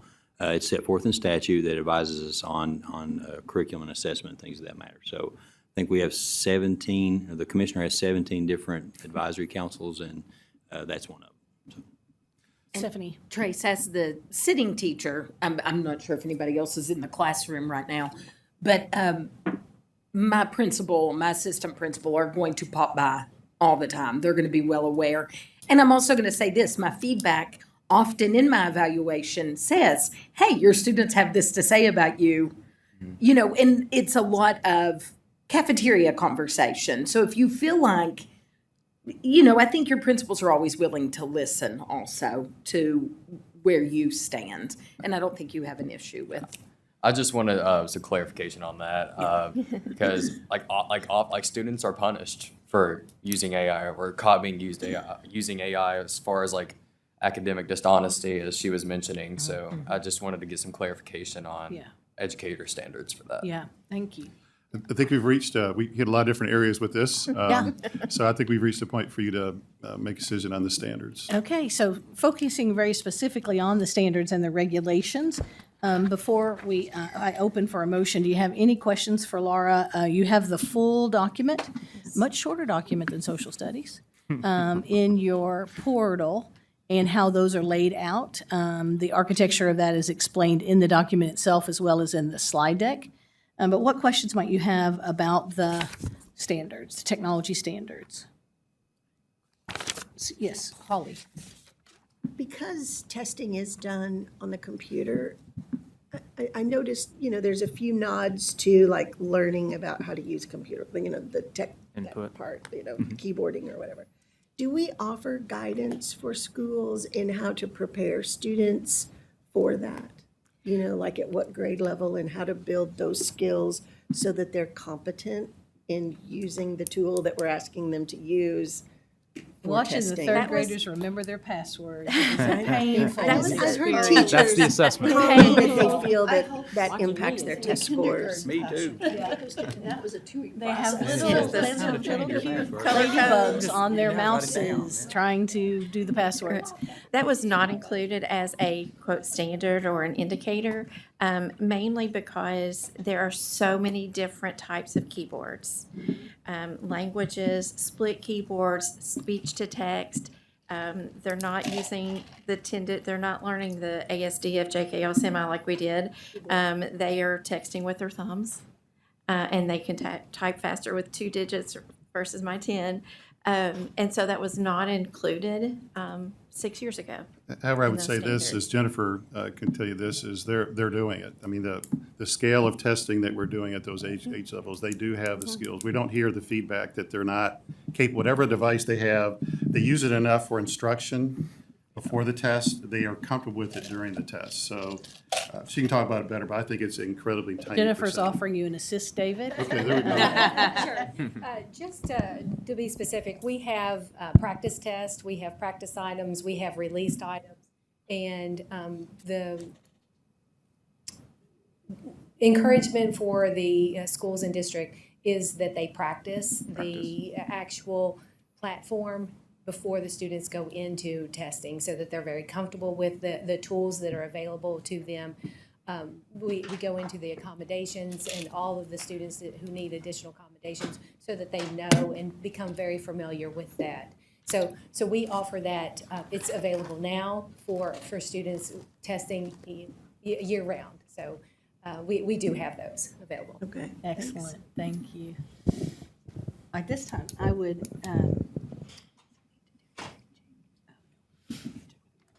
at this time, I would entertain a motion to approve the amendment, to approve the amendment to 704 KAR 8:090 regarding the required academic standards for technology. I make that motion. Thank you. Mr. Trimble, do we have a second? I wanted to make that motion so I could go back to my friends and say that I pushed this. I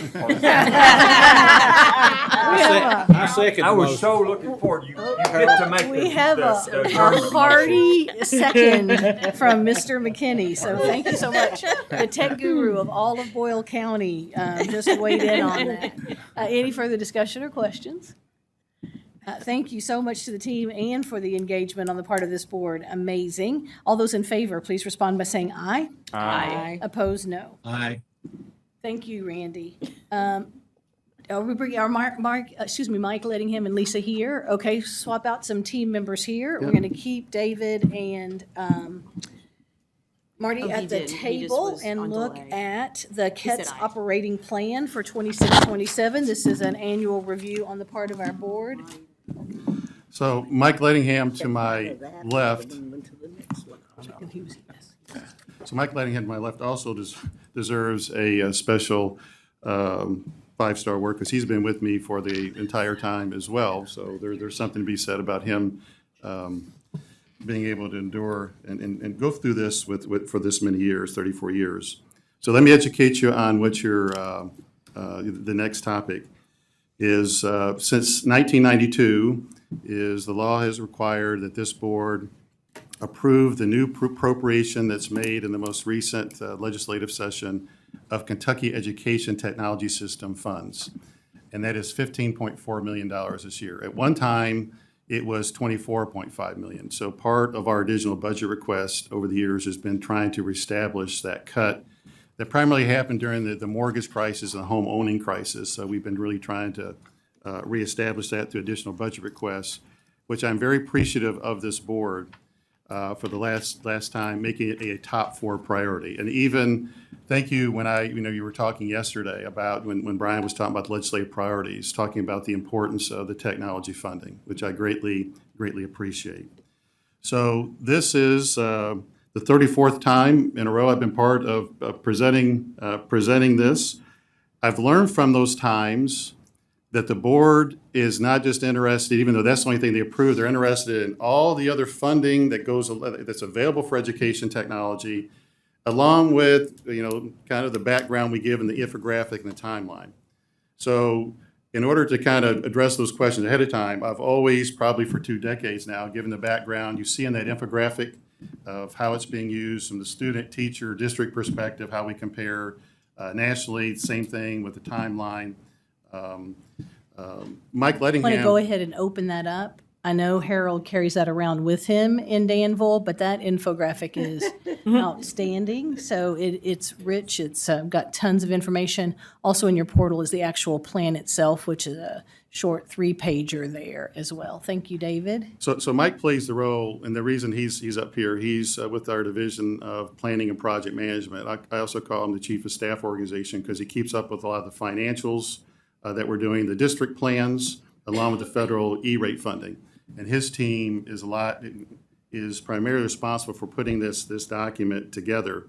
So I can tell you just on the outset, if you take a look at the funding sources, there's about $436 million that we anticipate from federal, state, local, a lot of, as many different funding sources as we can that will go toward education technology this next school year.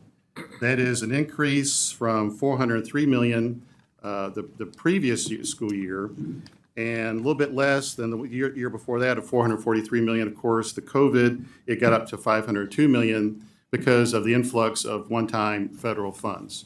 So part of that that's a pretty good number to kind of talk about. That's really, if you take a look at our KETS Master Plan for Education Technology, we have an anticipated budget in there, and it's really close to anticipated budget. There are some of the figures that we're taking a look at. For example, we are probably the best state is being able to really give you these figures because we have a standardized financial management system in every school district called Munis. We have something called a technology activity report that rolls that up. We also have a digital readiness guide that rolls up to certain stats from districts. So we get a pretty good perspective on all the different funding sources and the items that we have. Probably a view that I suspect the other 49 boards of education do not get insight to and awareness of, along with the legislature. From sitting at this chair, probably the biggest differences that we see, I want to make you aware of, is the additional funding budget request that did not get approved by the legislature. This was talked a little bit about yesterday. Is the Infinite Campus online registration was a very much valuable tool that was used by school districts and is very popular with parents and students because it allowed them ahead of time to do a lot of the pre-registration and registration versus waiting for that first day of school. It also made sure our data that's rolled up from the district this day is much more accurate. The states of North Carolina and Delaware buy that product for all their schools. So they have followed Kentucky. Nevada followed Kentucky in using Infinite Campus statewide. Nevada and North Carolina and Delaware are now followed Kentucky, but they've taken it a step further in buying the online registration in the campus learning tool, which has a nice connection with the Google tools going forward. So that's not there going forward. We've had to make an adjustment with the virus protection and shifting that cost to districts. And what wasn't mentioned yesterday, this is always an important part, I say, is not only when we shift the cost to the districts do they have to find the funds, they lose the buying power of buying at the state. So for example, that Infinite Campus online registration will cost districts 50 to 60% more than what we buy. So not only have we shifted the responsibility over to the districts to pay for it, they will be paying 50 to 60% more for that product. And typically Infinite Campus does things statewide. We'll approach them again about can the regional co-ops do something to bargain that for just the region. And just so you know, on economics, the way you drive down prices, you guarantee a price within a certain period of time.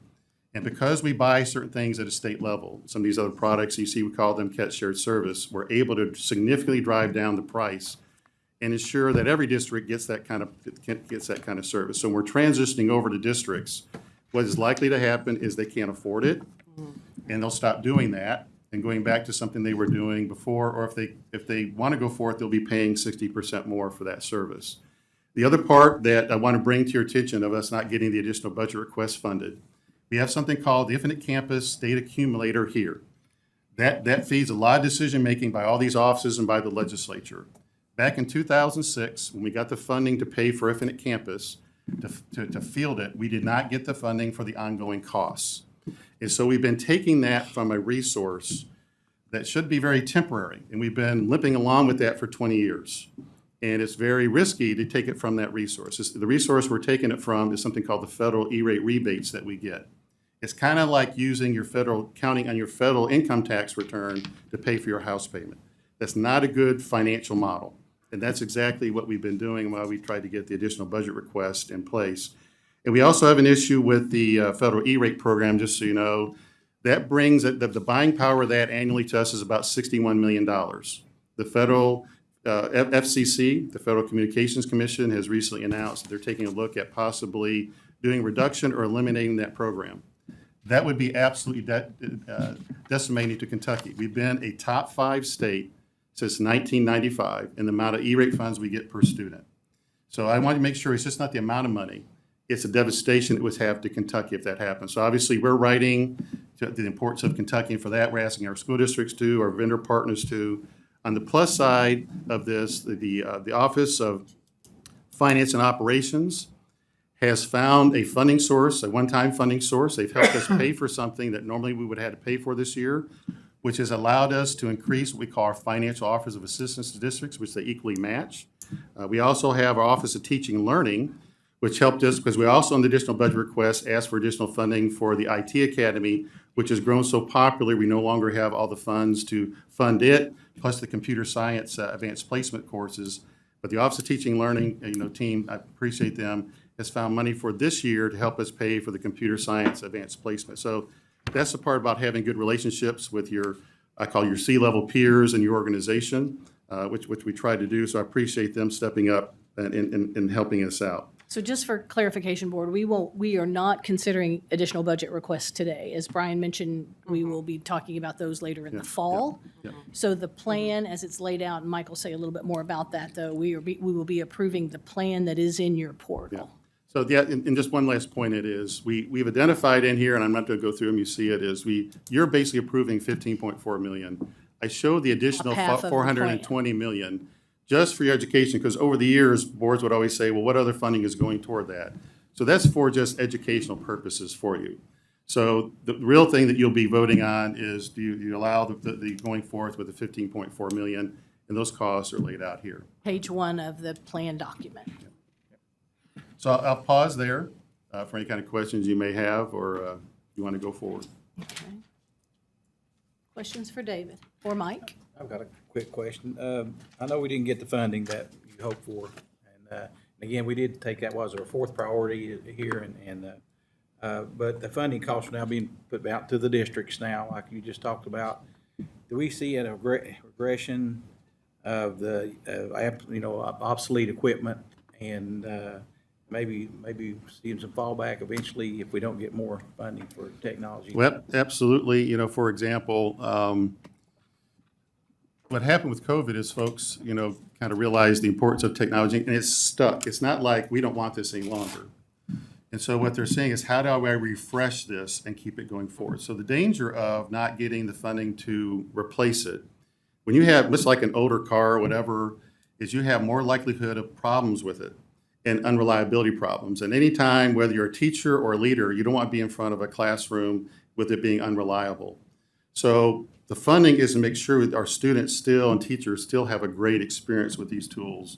And the end device is one of those. All through the network is another part of that, along with the software. So yes, that's at risk. I would tell you, though, chief technology and information officers do build replacement schedules into the local budgeting process. It's not my intent to say we shift it all locally, but they are keenly aware of really the disposable nature of modern devices in the hands of students. So I'd also say typically K-12 compared to the even government and private sector keeps technology longer. That's been history since 1992 to today. They really try to maximize it. So maybe industry refreshes those every 3 to 5 years, probably every 3 to 4. We keep them longer. We keep them at the 5 or 6 year mark. And just so you know, with that funding that happened and the realization of we want this more of a, to be more abundant in schools, as we're reaching that 6 year mark. So we're right at that part where they're going to start to age. I just know we've always had the best program probably in the nation, and I just don't want to see us fall back. I don't either. I know you don't. on that comment, I would be happy to entertain a motion to approve the Kentucky Education Technology System KETS operational plan for 26-27. So moved. Dr. Robinson? Oh, and a robust second from Mr. McKinney? Yes. Yes. I love it. Any further discussion? All right. I simply regret that, that because of failure to fund from the General Assembly, that the districts are in this position. And it's something we're very familiar with in higher ed as well. I got like 7 years out of a laptop, but I shouldn't have had to. So Yeah. I do understand and, look That's forward to being. happening out in the schools right now, too. Absolutely, And absolutely. seventh grade boys drop everything. Yes. Yeah. So I'm going to make a quick comment on this. Over the last few weeks, I've seen a lot of school districts, especially up in Northern Kentucky, saying opening online registration, blah, blah, blah, because of Infinite Campus. So when I worked in the front school office and as a parent, if that isn't funded and the school districts don't pay for it, the amount of work and costs, manual process that these districts now have to bear is ridiculous. Like, every parent would fill out those cards for every single student. Right. But then on the back end, you have an employee in the school who has to then go in and manually update Infinite Campus. Yep. Then you have to file them in a filing cabinet, and then you have to deal with storage. So it's not just this nice little thing. I mean, it's a blessing for parents, but it's a huge cost saver for school districts that offset the costs of an Infinite Campus. Right. Not to mention the collective Nobody wants to do that purchasing. either, I can tell you. No, no. Here, That's here. my least favorite part. It took me Yes, forever to get it's through awful. the seventh grade. Well, and as David reminded us in the June meeting, the purchasing power of statewide contracts is something that we're hoping that if this does come to bear, that the co-ops can step in and help to a certain extent in that regard. But there's some real eventualities attached to this. So this is a good foreshadowing of our ABR discussion to come. I want to thank this board for your support this year and through the past years. Thank you. Thank you. We have a motion and a second. All those in favor of approval of the plan, please respond by saying aye. Aye. Opposed, Aye. no.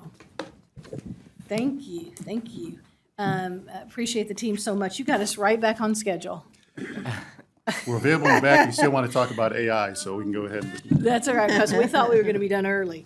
At this time, Board, I would like to take a moment to adjust our schedule slightly because our honorees are here. And so we would like to move the final item up earlier before lunch on our agenda to offer the presentation of the 2026 Grissom Award.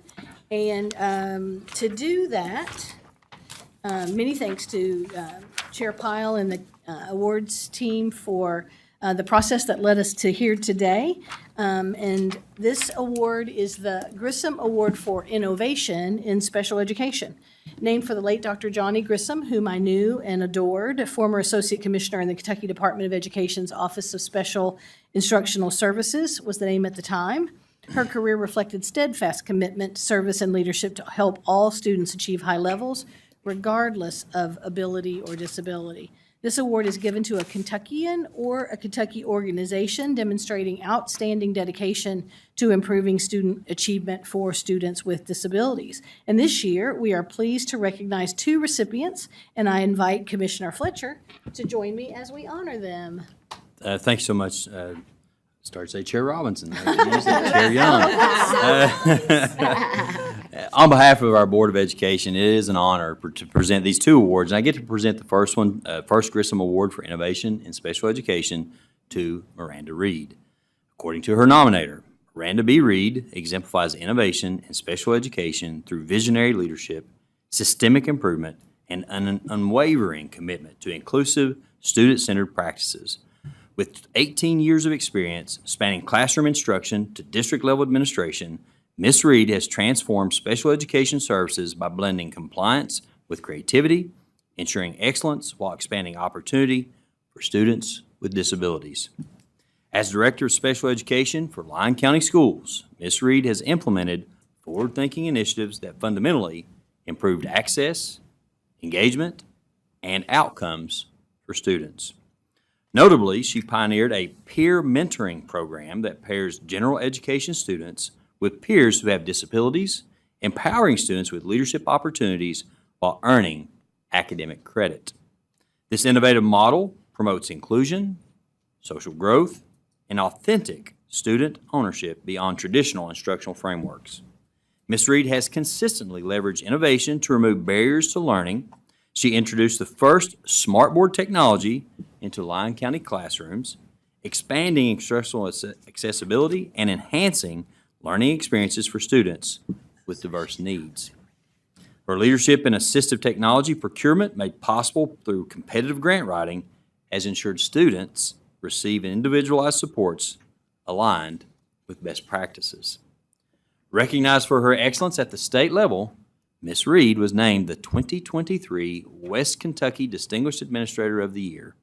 She has also been spotlighted by the Kentucky Department of Education for district success during COVID-19, for advancing opportunities for deaf and hard of hearing students to compete at the state level, and for innovative student outcomes recognized through the Yes I Can Award. During her tenure as Director of Special Education and Preschool Coordinator at Mayfield Independent Schools, Ms. Reed led a district-wide co-teaching initiative, redefining collaborative instruction between special and general educators. This initiative strengthened inclusive practices, improved instructional quality, and enhanced access to grade-level curriculum for students with disabilities. She also secured substantial grant funding through the Kentucky Council for Exceptional Children and WHAS Crusade for Children, transforming resources into sustainable, student-focused programs. Beyond programmatic innovation, Ms. Reed is a leader in professional learning, mentoring educators and administrators across our Commonwealth. She has presented at state conferences, served in leadership roles with the Kentucky Council for Exceptional Children, and instructed aspiring administrators at the university level. Ms. Reed's innovative impact is grounded in her belief that special education should expand possibilities, not limit them.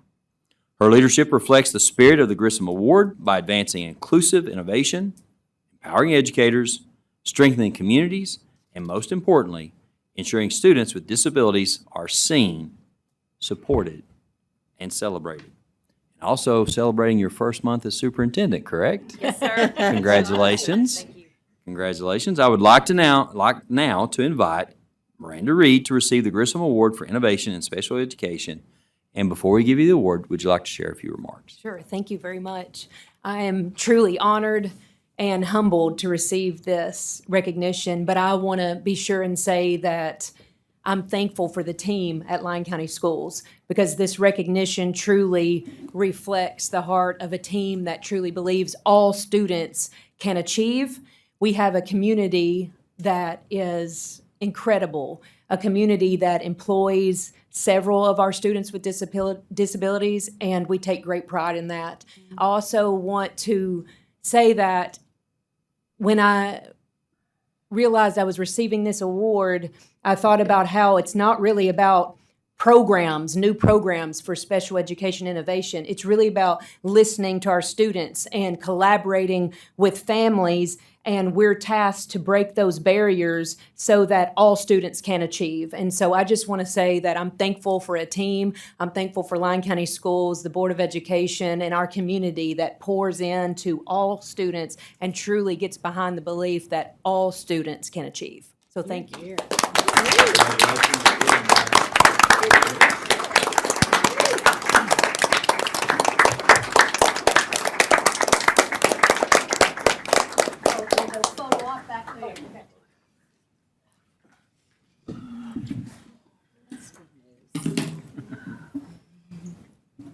I bet she'll be a good superintendent too.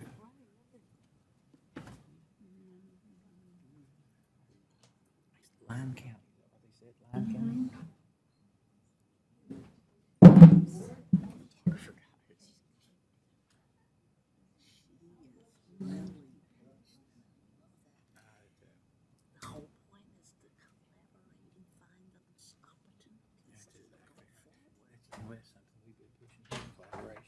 Community and that's what she's doing.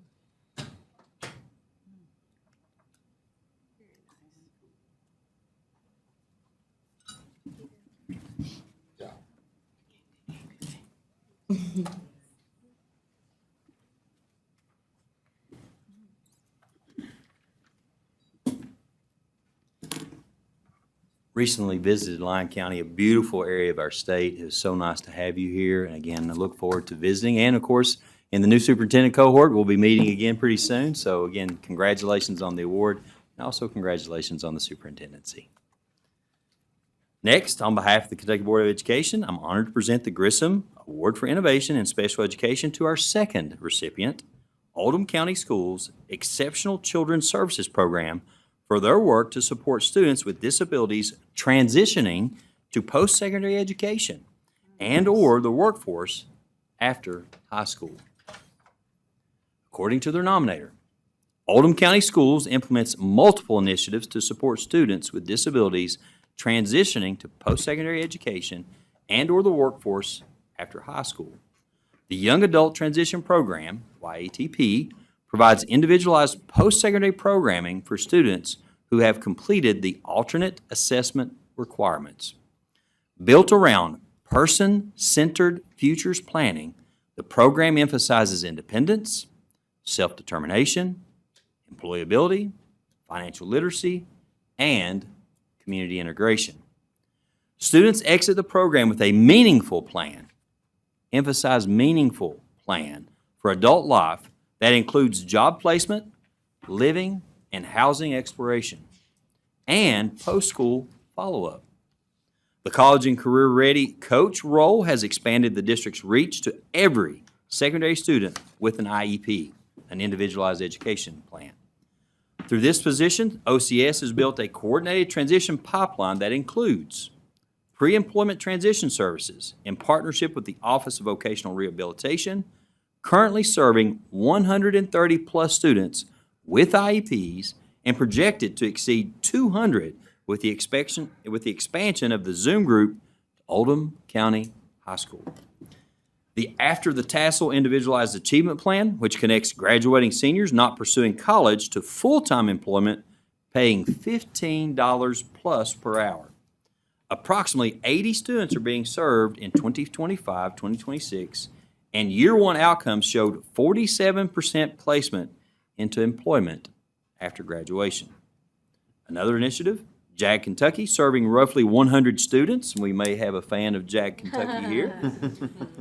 In employability skills, leadership, and career exploration with the CCR coach mentoring JAG specialists across the district. Student internships in HVAC, plumbing, electrical, and diesel mechanics, providing hands-on experiences in skilled trades.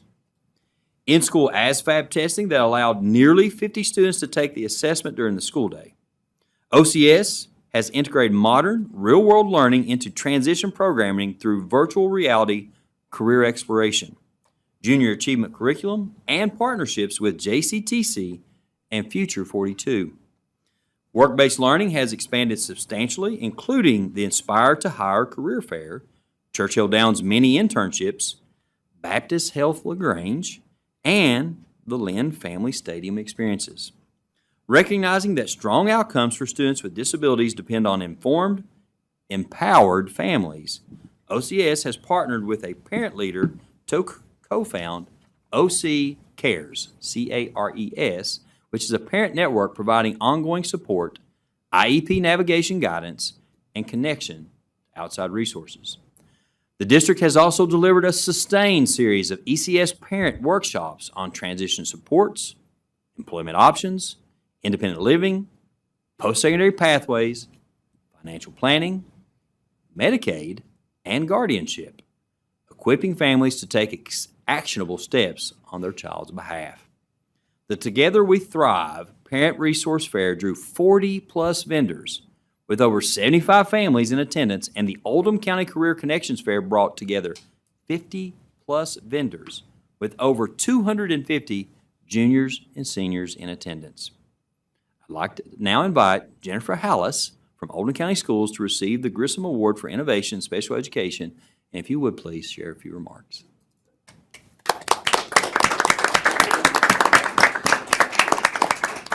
We are so honored to accept this award. We have really focused our work on collaboration with our families and our community, and we are really excited about all of the things that we are accomplishing together. It is truly a partnership with our families, and it's a partnership with our community, knowing that our students are eventually going to transition into the workforce, and we want to be sure that they are equipped with all of the resources that they need, all of the exceptional experiences we can provide them. And so we are very focused on creative options and really looking for the future for our students. And so there is not anything that we can't do and that our students can't do, and we truly believe that. And so we are very excited to accept this award. We also brought some of our parents with us from our OC Cares group. So we just look to continue to inspire other communities and school districts to really work together with the families and support one another. So thank you so much. Please have everyone introduce themselves. Yeah, come on up. My name is Angela Lang, and I'm the College and Career Readiness Coach for the district. I'm Melissa Vance, and I just started helping with the OC Cares. My name is Sherry Kulik, and I started the OC Cares parent group last year, and it has just been the best experience to work with our district and help all the families that need help. Thank you. I'm Sean Reeder. I'm the Assistant Director for our Exceptional Children's Services Department. Excellent. And I would also, Superintendent Harold, anything you'd like to add? They're a great team. Clearly. Make my job easy. Anything you'd like to add from a parent perspective? This group has changed my life, like having people to talk to and knowing the next steps. I have a younger son where she has an older daughter, so following and knowing what's in my path is amazing. Yeah, it's just, there's so much that parents in our situation need help with that I feel like We just need to have somebody to talk to, somebody to listen to, someone who's walked the path already. And it is wonderful to have a chance to talk to people here too that will listen to the experience that we have, not as educators, but who are going through the experience of making our kids the best possible version of themselves that they can be too. And having access to these people is amazing, to just be able to walk up to and ask a question. Congratulations.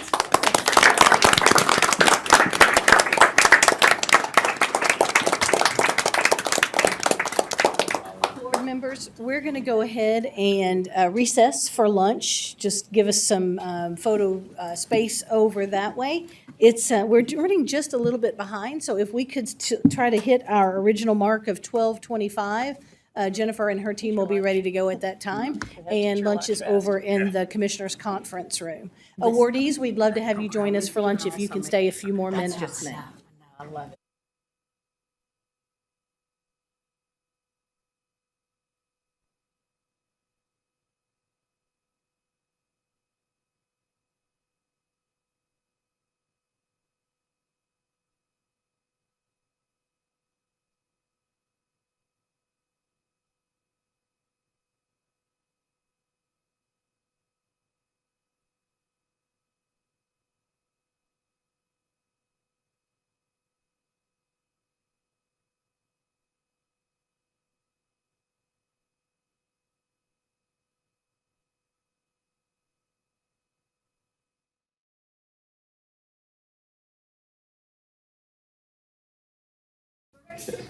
We're ready. Okay, we will return from recess approximately 12:34.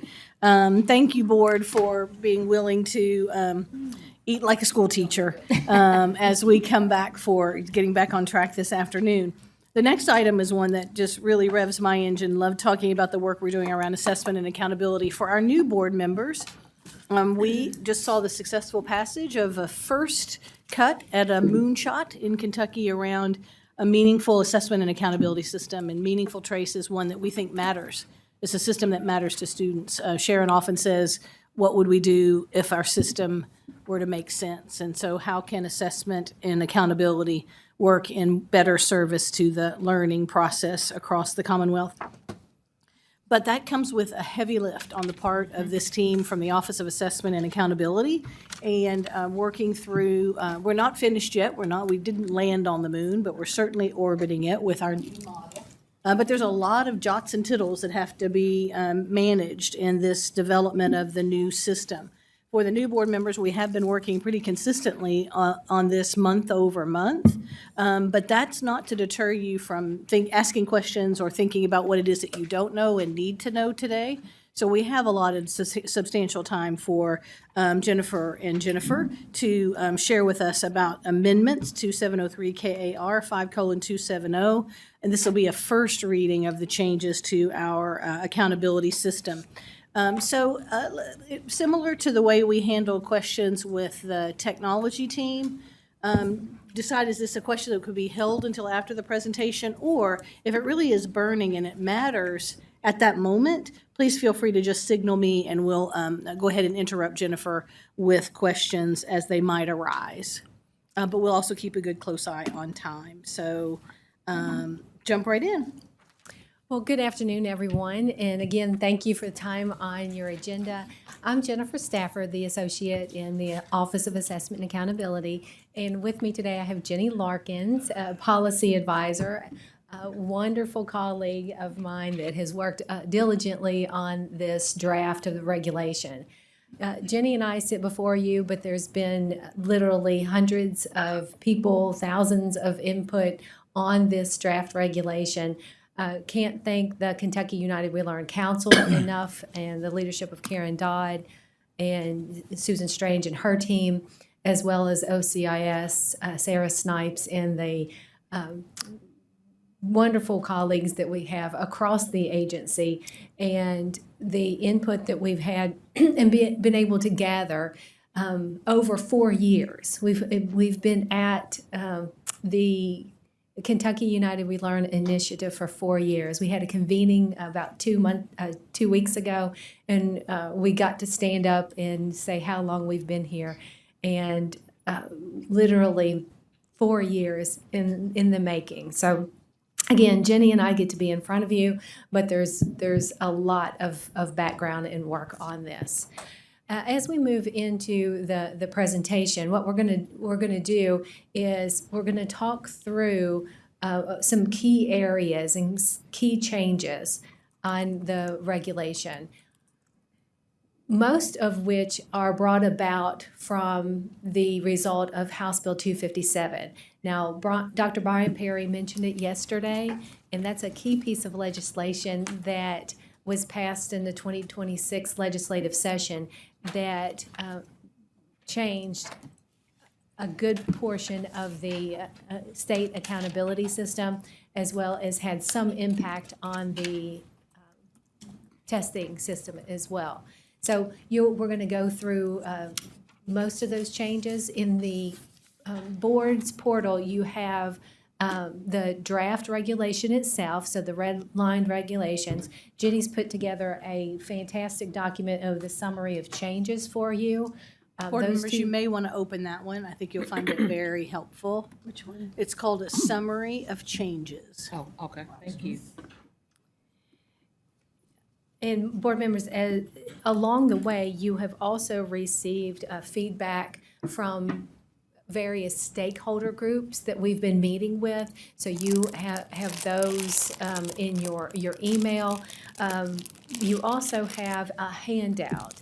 And Dr. Poe, you should have the handout that I'm going to reference as well today, because we have been in front of legislative committees as well and receive feedback from them. So those are reflected in your handout, and we're going to talk about where we are with the proposal as well as some additional feedback that we've received based on that current proposal.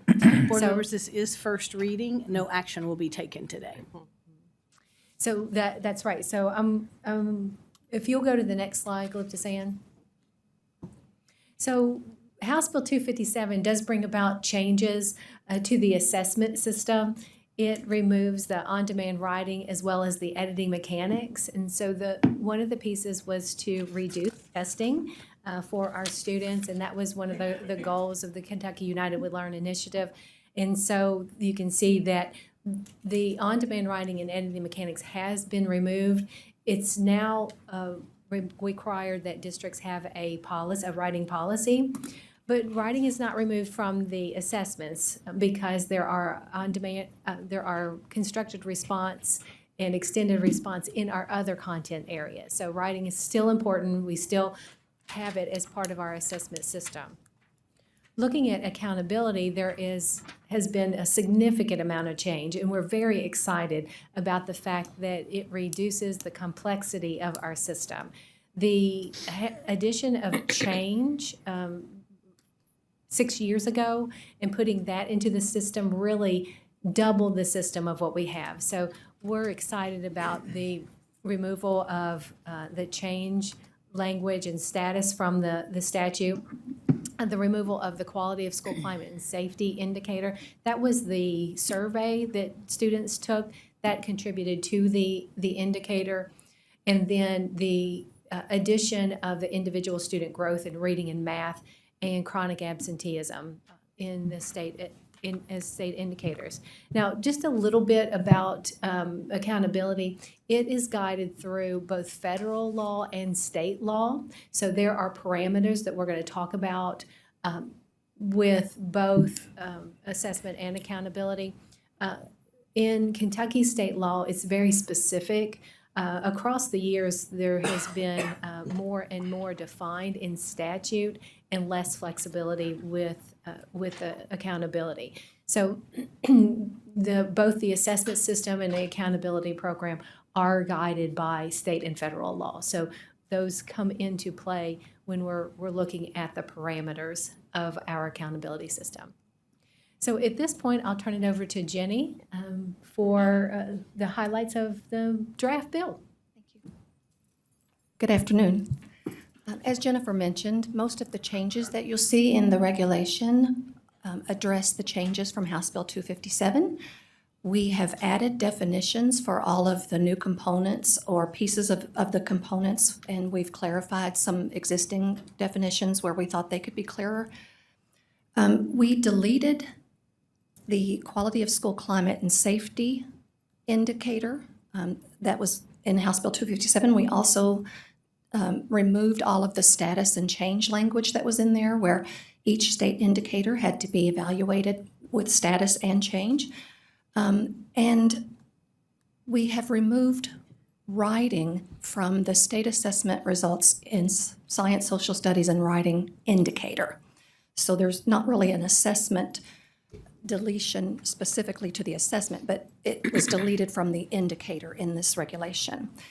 And then we've added the new components of chronic absenteeism, which I'll share a little bit more in a second. And we added individual student growth in reading and mathematics, which includes a proposed growth value table to award points for students. And Jennifer will go over more of that with you. Then we also, because we have new indicators and had to remove indicator, we have a new overall accountability weights table that's being proposed, and Jennifer will talk more about that.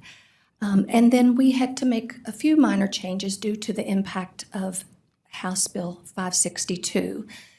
And as a reminder, that bill introduced a new option for students in the alternate assessment program to earn a diploma, that a state-defined diploma that will count positively toward graduation rate. And so that's where the graduation rate's where you'll see those changes. And then we made some technical and clarifying amendments. So back to the chronic absenteeism indicator, you'll see that we have put in there information that we've just kind of moved forward with some things based on very consistent feedback that we receive from the different advisory groups, including the directors of pupil personnel and others. And I'll go through those a little bit, such as reading. We added a definition, just referred back to the statute, that House Bill 257 amends, because it was very clear in the definition. It's defined chronic absenteeism as measured, which shall be defined as student missing 10% or more of yearly school time for excused or unexcused reasons throughout the school year.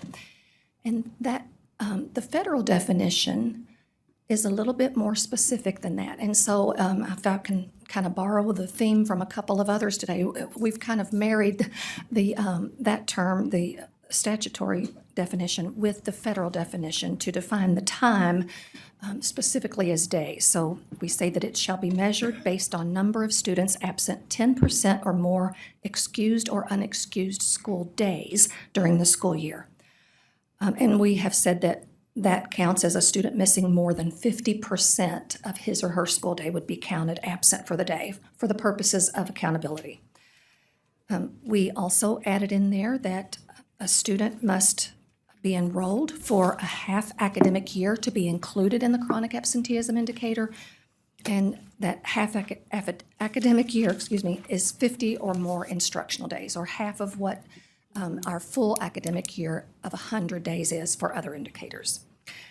We also have added that students enrolled for, that the indicator shall be calculated by subtracting the chronic absenteeism percentage from 100. So for example, if a school's chronic absenteeism percentage is 20%, then that would be subtracted from 100 so that their indicator score would be 80.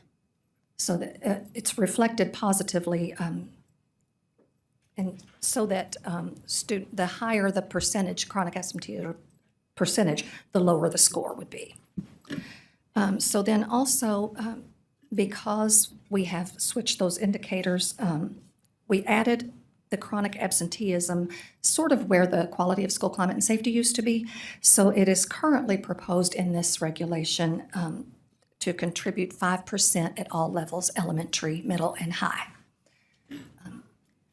I'll note for you as well is that chronic absenteeism was not part of the frameworks or any of the prototypes that the Kentucky United We Learn initiative brought forward. When Dr. Fletcher and Dr. Perry went to the legislature and met with them last summer, each individual House and Senate education member, they had the opportunity to meet one-on-one or in small groups. Chronic absenteeism was not part of the proposal.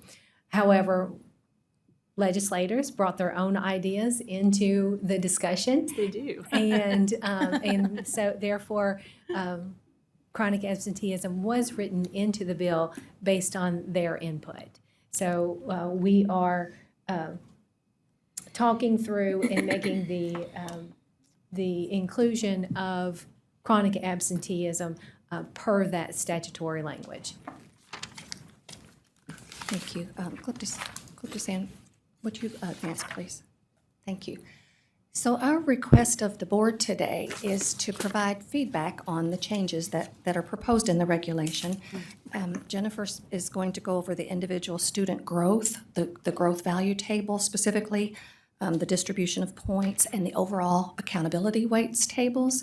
But we'd also like to know your thoughts and questions that you have and your recommendations about the changes that are proposed so that we know how to what to put in the second read that's coming back to you planned in October. So I'll turn it over to Jennifer now. Great, thank you. So again, we're coming to you as this is a draft. It's a first read of a regulation, and we had a great discussion at your June meeting. We had over 2 hours that we got to be in front of you and gather your feedback. And so we really appreciated that time. It was precious time for us to get your feedback. And we really hope that you see your thoughts and your direction reflected in this version of this draft bill. Since that time, Jenny has done a great job putting together the draft, and we've been out in front of any stakeholder group that has met or has given us time on their agenda to gather more feedback based on that draft regulation. So this is your time to provide us more specific feedback, because when we're back here in October at your October meeting, it will be the second read. Now, not all regulations go through 2 reads. This one is sensitive enough and complex enough. We thought that it would be a good measure to take 2 reads of this regulation so that we're all comfortable with how we move forward with this. So again, we're collecting, your specific thoughts and recommendations on this draft read and these proposed adjustments. And we'll bring them back in October. So let's jump into the growth. We currently have change in the system, and as I mentioned, the change is removed. Instead, individual student growth. This was the indicator that was most supported throughout the Kentucky United We Learn initiative. When we did surveys, over 92% of the survey respondents wanted to have individual student growth rather than change. So when you think about individual student growth, it's particularly in reading and math. Now, when we were with the board in June, there was some conversation about providing high school and having growth at high school. As we talked with the board, as we talked to other stakeholders, there was enough concern about having a growth measure from 8th grade to 10th grade that it is not included in this proposal. Because there is varying degrees and varying pathways to get from 8th grade to 10th grade in reading or in math. You may have students that take basic level math classes. You may have students that take advanced placement math. So there was enough concern around those type of issues that that individual student growth at high school is not part of this proposal. So when we're talking about individual student growth for reading and math, it's an elementary and middle school measure only. So think 3 through 8th grade in reading and math. So when you think about individual student growth, it's on reading and math assessments at the Kentucky Summative Assessment from the spring assessment to the following spring assessment. So think about your third grade students taking reading and math, and then those same students and how they performed on the fourth grade reading and math. So from the prior year to the current year of their performance. Now, we talked about multiple different models when we were here. Dr. Laura Pinsino was here with us, and we talked in depth about the multiple types of growth models when we were here in June. The categorical growth model was the model that had the most support and was most understood and supported by all of our stakeholder groups. We had another one that had arisen was student growth percentiles, but that was not as supported as the categorical growth. So in this proposal, you will see that we are proposing the categorical growth model that does yield then a growth value table. So when we talk about categories, so it's a categorical growth, think about your performance on your student performance in your reading and math on those different performance levels. So think about those categories of novice, apprentice, proficient, and distinguished. So those categories and moving from one category to the next. When you think about growth, you're thinking about that academic growth and how students are then performing from the prior year to the current year. Now, what we've been able to do with our technical partners is subdivide those categories or those performance levels into high and low. So think about your novice high, your novice low, your apprentice high and low, proficient and distinguished high and low as well. So that this is a similar model to what we used in 2019, and we've made a few adjustments to that model, bringing forward. Previously, we were not able to differentiate between distinguished high and low, but in this model, we are proposing that we do. So the way that this growth value table would be used would be looking at your table, that in the column on the left would be where the student would perform the year before, the prior year, and then across the top, across that row, then you would find the performance then in the current year and where the student was performed this current year, and then the intersection of those would yield the points, if you will, for the school toward their accountability and toward the model. Then all of those points would be then gathered together and calculated together to get the color rating for the individual indicators. So, for example, if a student was distinguished high the prior year and was distinguished high in the current year, you see that the amount of points that the student would earn for the school would be 125. Okay.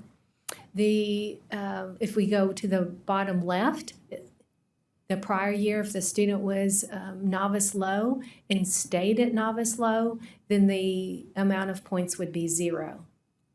Now, I'll note for you that this is a value table, and you can see that there are values in there. There's no right or wrong answer. It's what people value in their performance. So the underlying logic in this individual student growth value table is that the 100 points or 100 is kind of the expected growth, and that the expected growth is at 100, and that the moving up one level then would yield growth points, and moving up 2 half levels would yield more growth points. Moving back a level would then be less points for the school toward their accountability, and then going back 2 levels, you would notice that there are 0 points. So again, these are values, and these are directions that we've had multiple iterations of, multiple versions of, that we've talked through with multiple stakeholders in there. So, If I may, Dr. Stafford, please.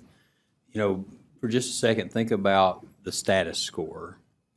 And I love how Dr. Stafford put into what we expect students to be proficient. So let's not think about growth for a second. And the score for proficiency for a student was 100 points. That's what the student gets for being proficient. If they score distinguished, and I'll say this is how former administrator, former principal Robbie Fletcher would view it, then you essentially got a 25-point bonus if you were distinguished. That's the way I viewed it. So they got 125 points, they got a 25-point bonus. So if you were proficient, you got, quote unquote, the way I was thinking about it as a superintendent back in the day and as a principal was you got 100 points full credit for being proficient. If you were an apprentice, you got 50 points, half credit. If you're a novice, you got 0 points.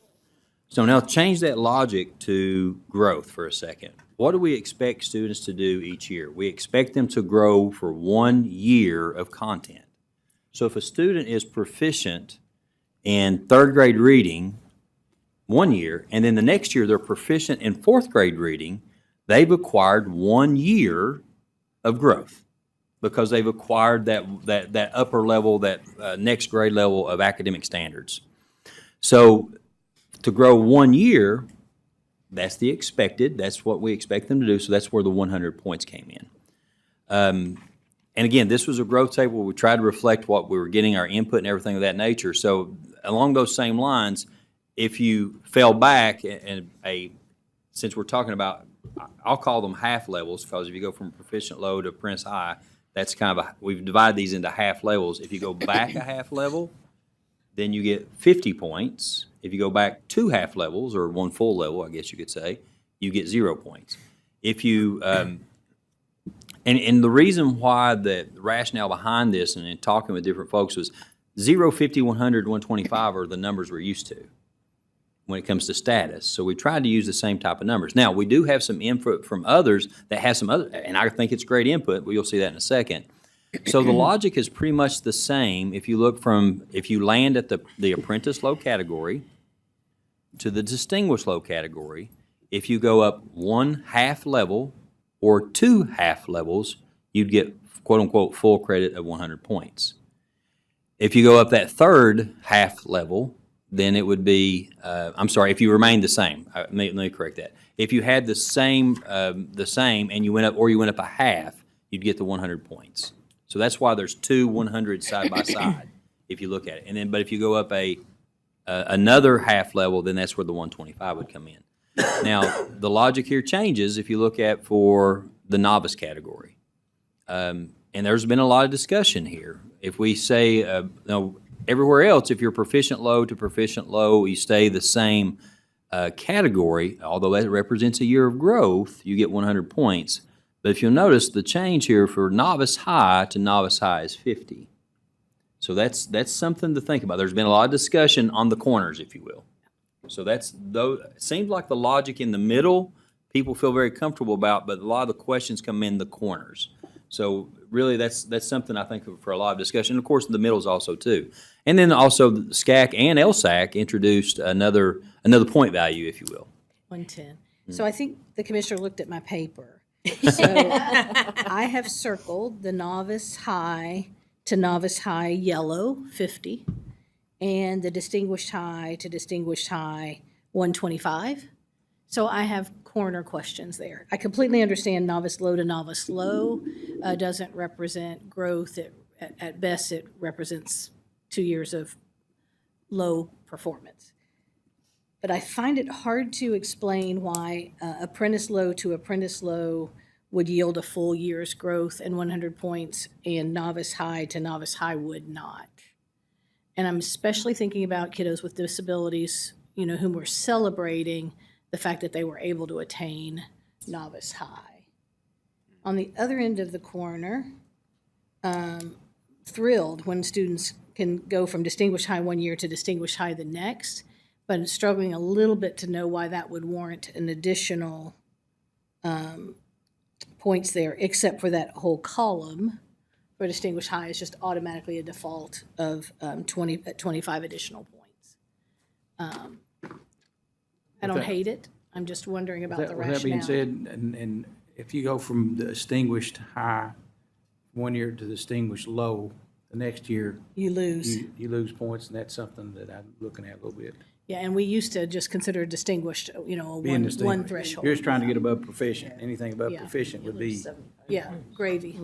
I'm not saying that's Yeah. bad, but I'm just saying that's what I'm looking at. So I do think about gifted and talented programs for kiddos who, I mean, I can imagine the reaction with the loss of growth points for distinguished in a minor drop from distinguished high to distinguished low, so. Some of the things that, and Dr. Staff, please add, when we were listening to some of our stakeholders, there's such a small percentage of students that fall in that distinguished high category, and that is such a high bar. So for a student to stay distinguished high to distinguished high, some of the argument that we were given, and honestly, I think I understand where they're coming from, is if you stay at that distinguished high, then, you know, you deserve that extra 25-point bonus. Now, is it truly a growth model? Right. If, you know, Right. I can live with that more than I think that I can live with the 100. So maybe where Steve and I are both arguing for distinguished is distinguished is distinguished. But it appears to me we have more sensitivity in the scoring now that we can in fact say distinguished low is a range of scores between X and Y, and distinguished high is A and B. That's correct. And what we're doing with the division of those performance levels, we're not going to use the statistical middle of that range, but rather we're going to use the median. Okay. And so, for example, let's say that novice is between 0 and 50. So what we see is that on the normal distribution, that more students are in the novice high just because of the cuts, where the cuts are, rather than the novice low. So putting the cut in the statistical middle doesn't make sense because it wouldn't give all the students the opportunity to show their true performance. But what does the distribution look like in distinguished? It's more on the low side. So if you think about the two tails, then it's going to be more on the low side than they are in the upper side. And so I think a part of the discussion of 125 is for distinguished high to distinguished high is because there's no farther to go. Yeah, I want to take that one off the table because the whole blue column, 125, that's fine. I think that we can and we could also live with justify all that. red on the on far the left. Yep, yes. agreed. I'm thinking about that school and I'm wondering if I'm being overly protective. I'm thinking about that really high achieving school. I can think of one in Fayette County, for example, that's going to get a lot of distinguished scores, but has never really thought about the fact about how distinguished are they, and can you get distinguisheder? So for that school to knock it out of the park with a bunch of 125s one year, and then see in the accountability model the next year that they lose points for growth because their students were only distinguished low. That's my gifted and talented educator in me finds that one to be a little bit difficult, and I just wonder if Kentucky G&T Advisory Council has looked at this. And it's not just a gifted and talented question, but it is one I think implicates gifted and talented education a lot.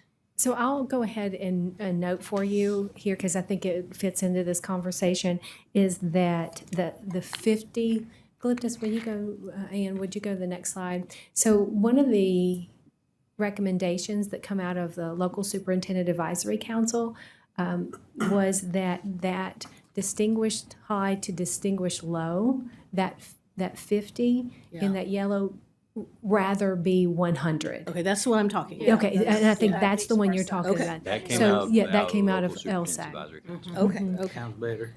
I mean, it feels like penalizing. Yeah. Mr. McKinney, and then Ms. Can I ask a Powell. question?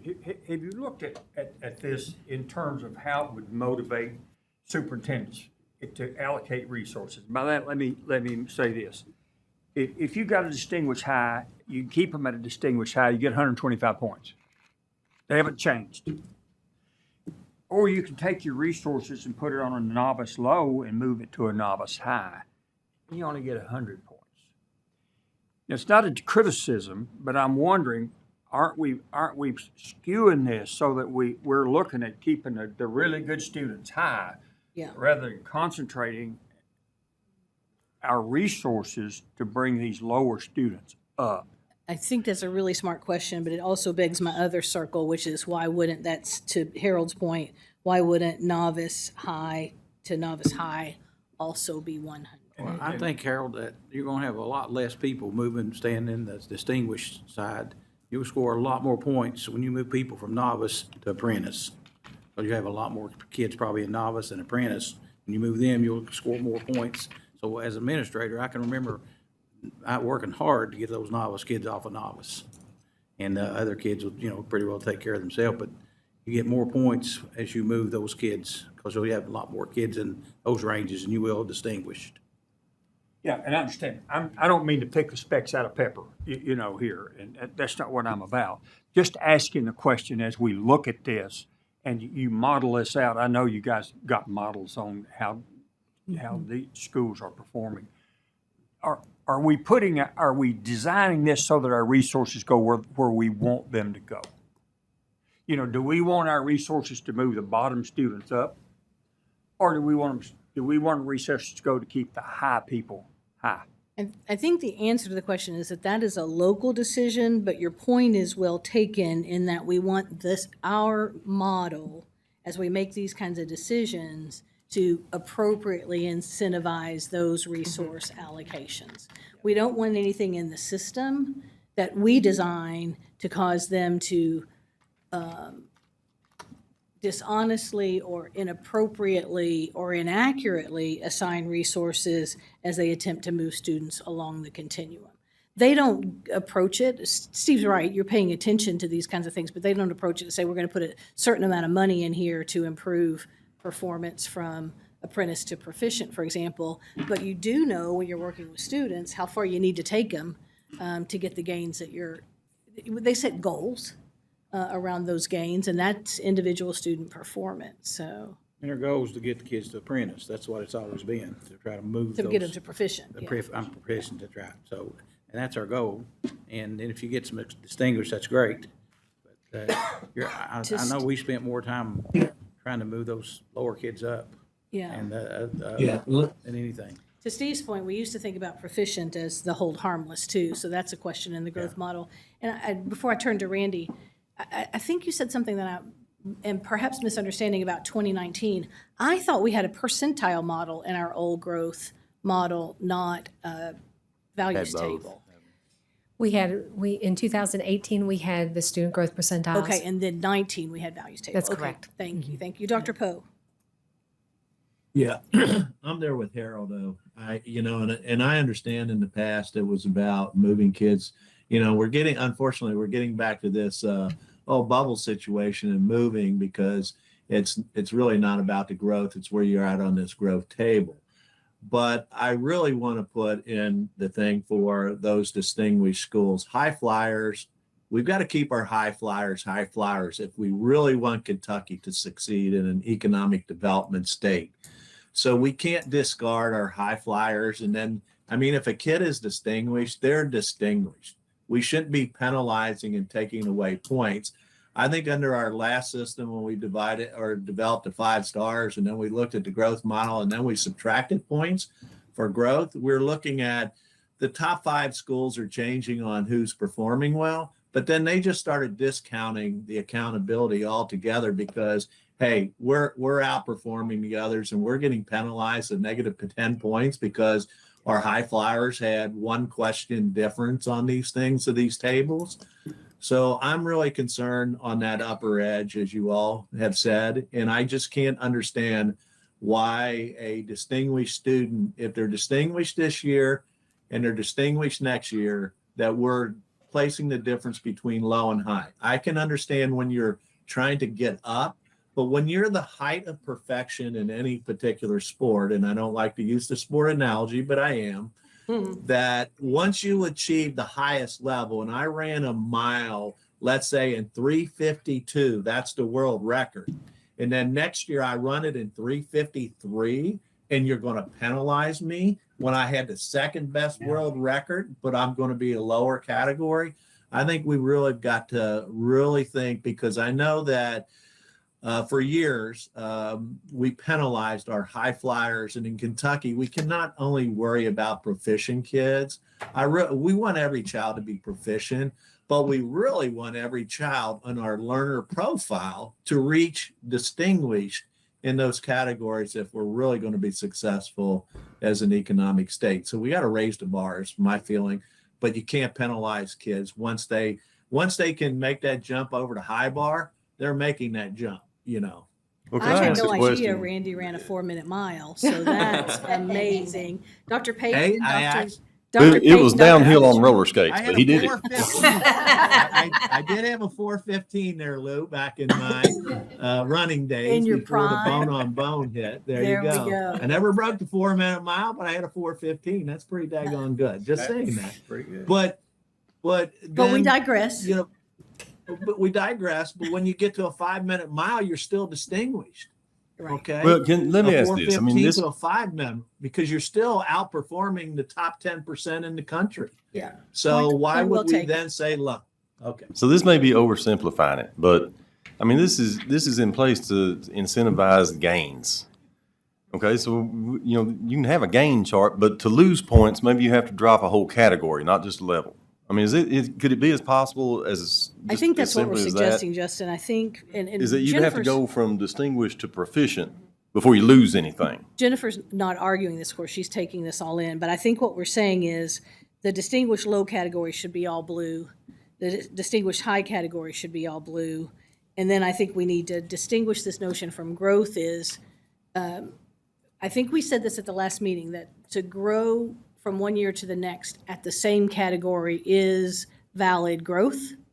It's not necessarily the growth only occurs when it gains. So if, to Justin's example, if we use proficient high last year and proficient, there was one of these, I know the novice high one is Distinguished wonky. low. The two distinguished ones, if we fix that, I guess we want to make sure we're not penalizing for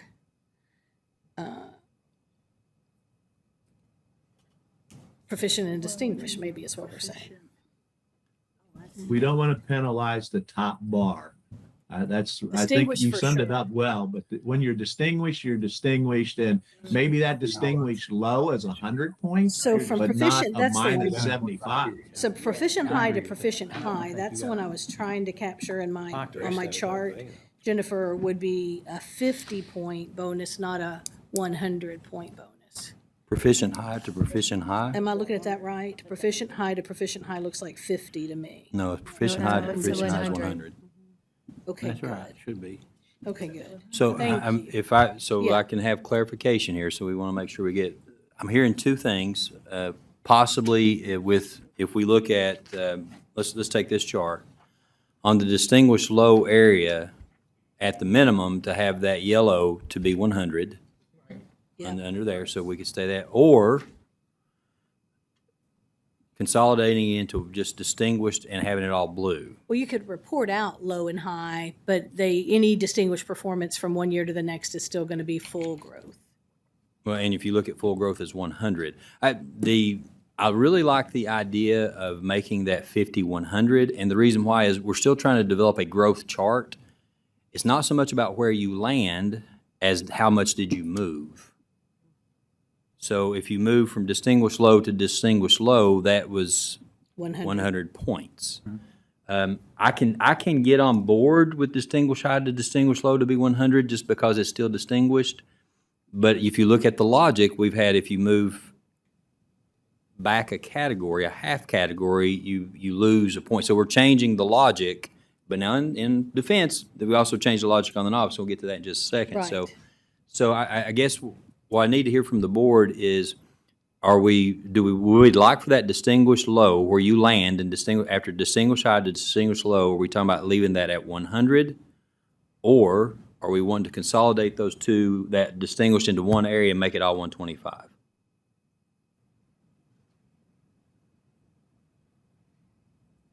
I like the I'm 100 okay. personally, but I do You either. know, Robbie, since you're saying that, I mean, I'm okay with 100 if you have a distinguished low, because then next year you can still grow. Yeah. But at the point in time, a 50 is just like really penalizing understand. a top-notch kid. And it is a growth chart. So, Right. And I'll just note that's where LSAC. Yes, local LSAC, that's superintendent where was- LSAC landed was- also was- too. Yeah. That was their input, Okay. was the 100 in that point, so they were fully on board with that. Yeah. Okay. okay. Okay, great. Yeah. Okay, so that LSAC was there. Now, for SCAC, our School Curriculum Assessment Accountability Group, they didn't really tackle that part, but they were more focused on the other end. So if we could get that chart, oh, I'm sorry, it's behind us here. So if you look at novice high, essentially what we're saying here is to move that 50 up, because then the logic stays the same, and then with novice high to novice high would be 100. Is that what we're saying? It still doesn't match, because novice high to novice high, yes, would still be 100. So the steps And then match. apprentice low to drop to novice high would be 50, because that's going back a half, if you will.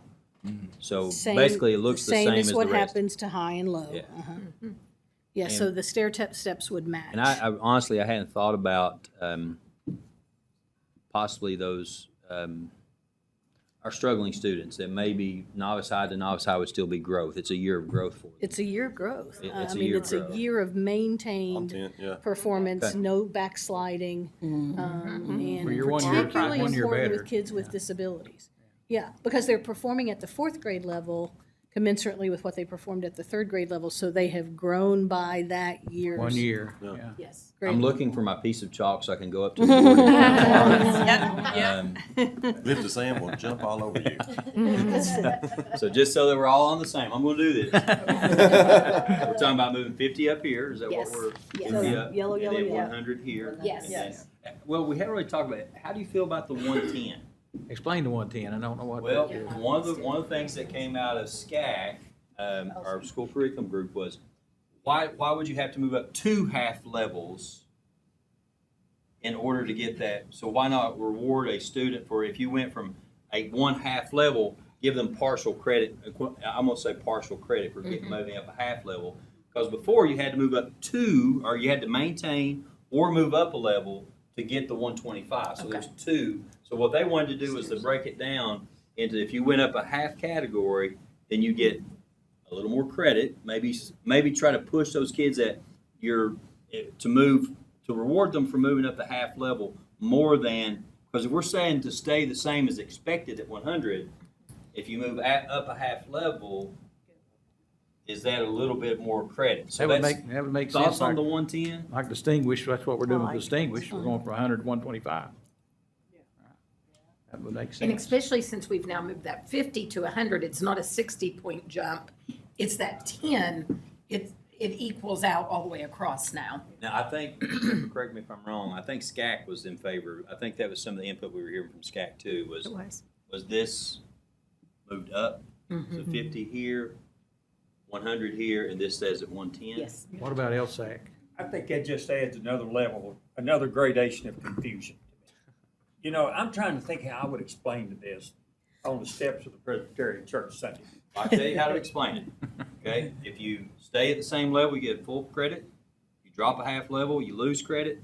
If you go up 1 half level, you get 25, 10 points. You go up 2 levels, you get 25. But if you start at apprentice low and you stay at apprentice low, you get 100. If you start at distinguished high and you stay at distinguished high, you get 125 points.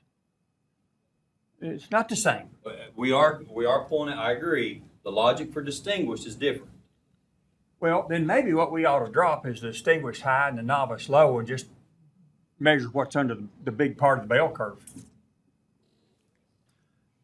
That's a tough one for gifted and talented communities because And we have had these debates over the year. Proficiency is the target, so does anything beyond proficiency really matter? We have some amazing, talented, and gifted kids in Kentucky that surprise us every year with far beyond grade level performance. And we have always said there's this beyond the curve distinguished experience that kiddos can have, and that we deprive them of the recognition of those gifts if we don't honor it numerically in the system. I'll make a I agree with suggestion. that. I was just raising that issue Uh-huh. to say, how are we gonna look at this and analyze Yeah. it?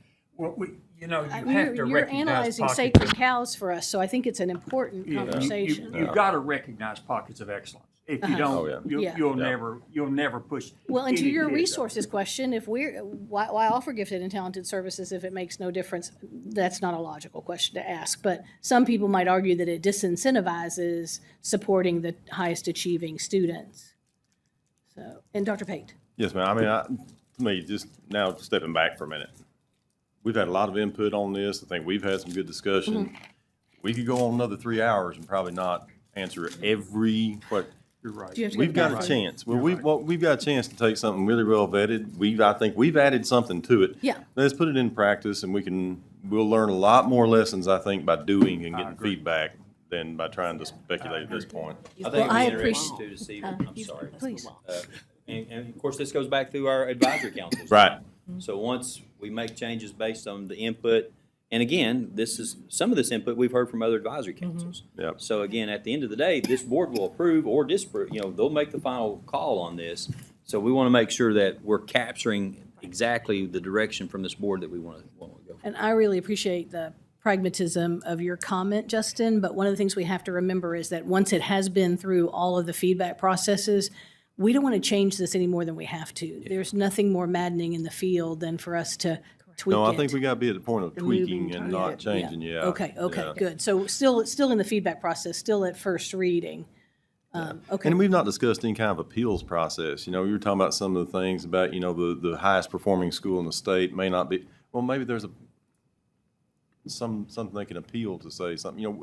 I just think I think we can go on for longer and still not get any closer to being something implementable. But this is helpful to you, Jennifer, right? Absolutely. You're Okay. giving us This great is what you need. feedback. I Okay, mean, okay. Well, and I will say that I think that this table, to Randy's point, I think in some of our growth models in the past, those high-performing schools, those high-flying schools, to keep a student at distinguished high, It's a big deal. it's a big deal. It's a big deal. It's huge to keep a student at a distinguished high level.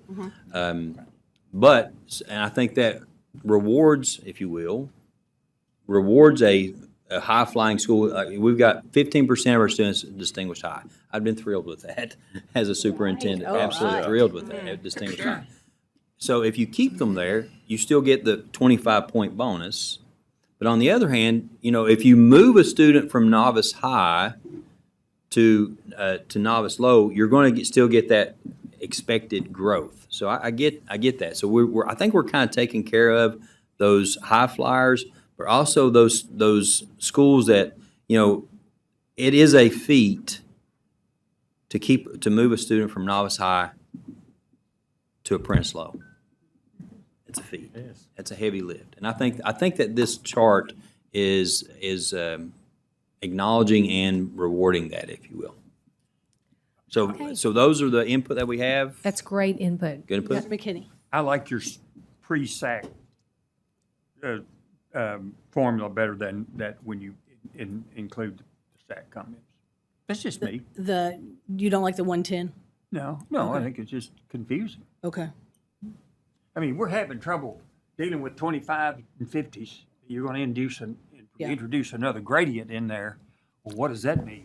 But if So you're a here- teacher and you've worked your heart out, That you sure 10, yeah, appreciate that's that right, 10, yeah. some kind of validation. I understand that, But- but as a parent whose child comes to a school, To Harold's point, we probably better model it too. We don't want those 10-point increments to mask underperformance on the other side of the chart. So that, I think, would be something to be wary of. What impact does the 10 points have on one grade level set of data for the same school? applied both ways. I'd be interested to see what that does. And I would want to see it by a performance level. Okay.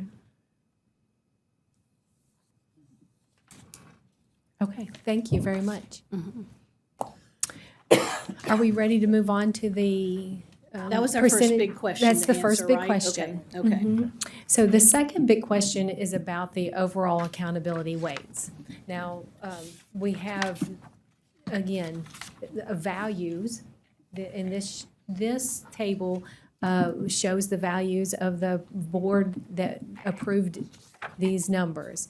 So when we get to the overall accountability weights, you're looking at each of the different levels. So you take elementary schools, middle schools, and high schools separately.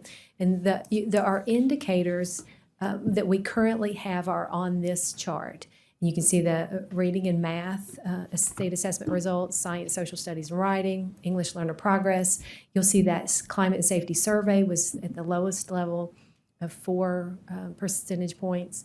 The post-secondary readiness and then graduation rate are only at high school. So you can see the values that the board placed on each of these different indicators. I mean, you can look at it. If I may add please. to, and think of this, Dr. Stafford's absolutely right. Think of this as the formula that gives you the index where schools, what color are you? What's your color rating? Or if you're a CSI school, a comprehensive school and improvement school. So this puts the formula together that's your overall index. So in other words, results in reading mathematics is 51% of your overall score for that index. So think of it as the formula, or I'm a math teacher, so I apologize. Think of it as the formula that to add it up to 100. What part of 100 are you getting? So the other is about testing, this is about accountability. Can I ask one quick question? Say this English learner progress it's 5%. What if you don't have enough of those students to meet the qualification? Where does that 5% land? That 5% would go to the other indicators that the school does have proportionally. Okay. Okay. If you'll go to the next slide, Glyptis-Ann. So here are the proposed weights for each of the indicators that are in our our proposed system. Now, we can take each of these different levels separately. I'll note for you that the parameters the U.S. Department of Education through the Every Student Succeeds Act places on states are that the columns, the dark green columns, have to have the majority of weight. So the dark green columns have to have the majority of weight. So when we add together those dark green columns, they have to add up to more than 51% or 51% or more. So these are the weights that are in the current proposal. Elementary schools, you can see reading and math at 35%, 25% at the individual student growth. And we just talked about how to get those points that would then be multiplied by that percentage weight. Science, social studies at 30% or 30 points. English learner progress at 5 and chronic absenteeism 5. That is duplicated at the middle schools at exactly those same rates. But then at high school, you see that those dark green columns have to add up to at least 51%. So we've got reading and math at 40, science and social studies at 20, English learner progress at 5, chronic absenteeism at 5, post-secondary readiness at 20, and graduation rate at 5. Now, I'll note for you, too, that we've had comments from both our SCAC and our local superintendent advisory council. Both of those two entities wanted to increase the post-secondary readiness. So it currently sits at 20, and they proposed that it be more than that. We don't really have a particular percentage point, but they just proposed that Jennifer, you post-secondary might want to share for the new board members where the post-secondary readiness percentage or numbers come from. Sure. Students demonstrate post-secondary readiness in a variety of ways, both college readiness or career readiness. For college readiness, there are a variety of ways that they can demonstrate through a college admissions exam, meeting benchmarks, only one benchmark in reading, math, also a college placement exam, the Cambridge International assessments, dual credits, the International Baccalaureate exam, meeting those benchmarks. There are a lot on the career side that would include also your end of program assessments, your industry certification assessments, your dual credits, your AP exams as well, apprenticeships. There's a multitude of ways to demonstrate a student is ready for that next step. Thank you. And the other feedback that we did get is that from particularly our local superintendent advisory council was to increase the graduation rate in comparison to the chronic absenteeism.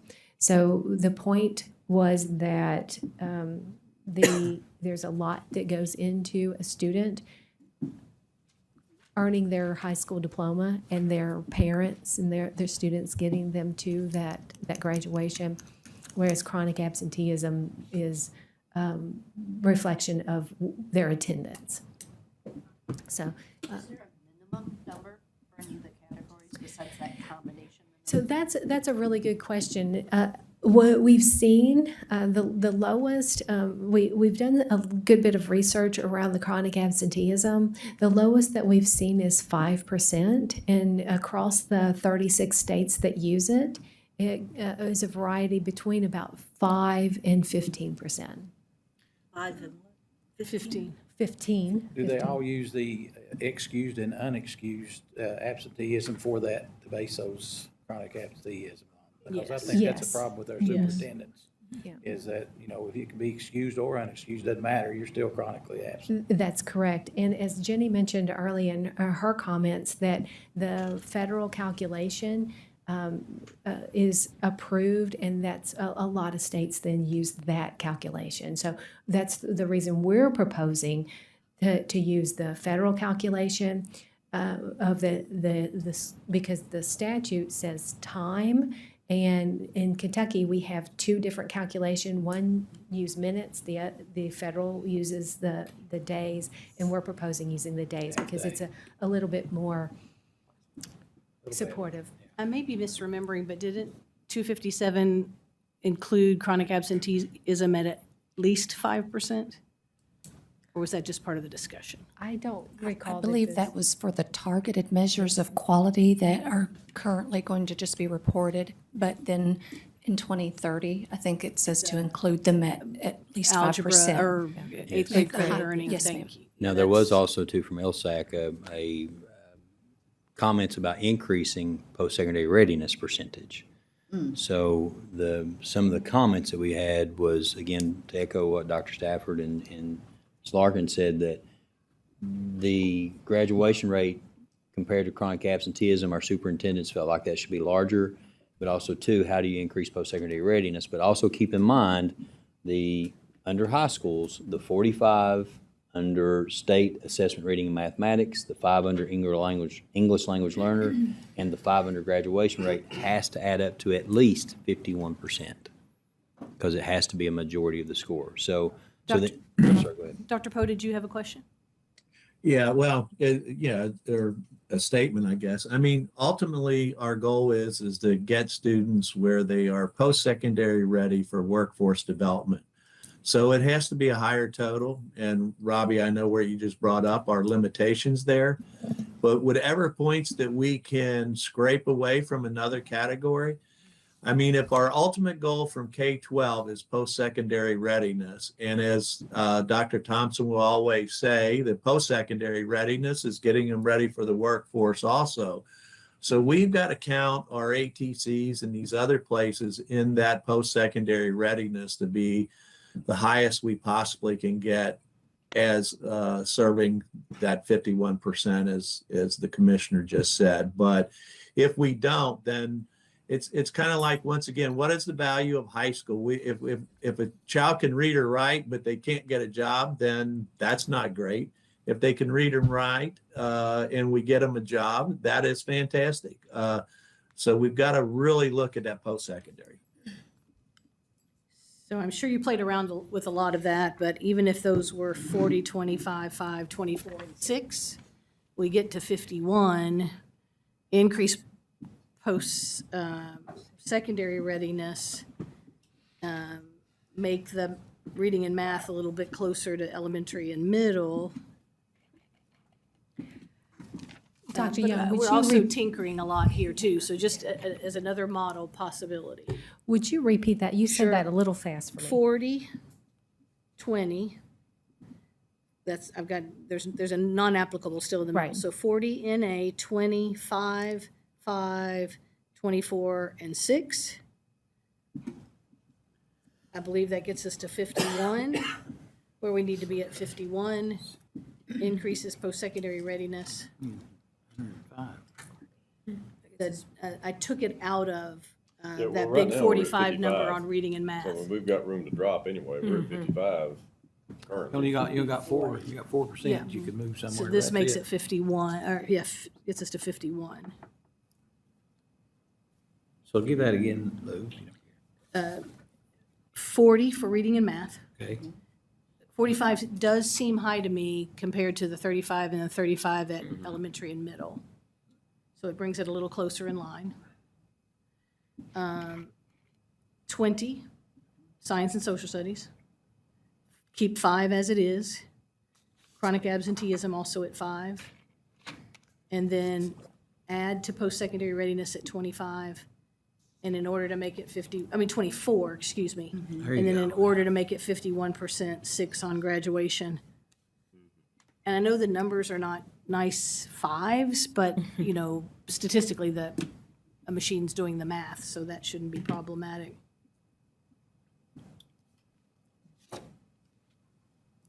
If we are in agreement that post-secondary readiness should go up, we've got to find it somewhere, essentially, within the formula.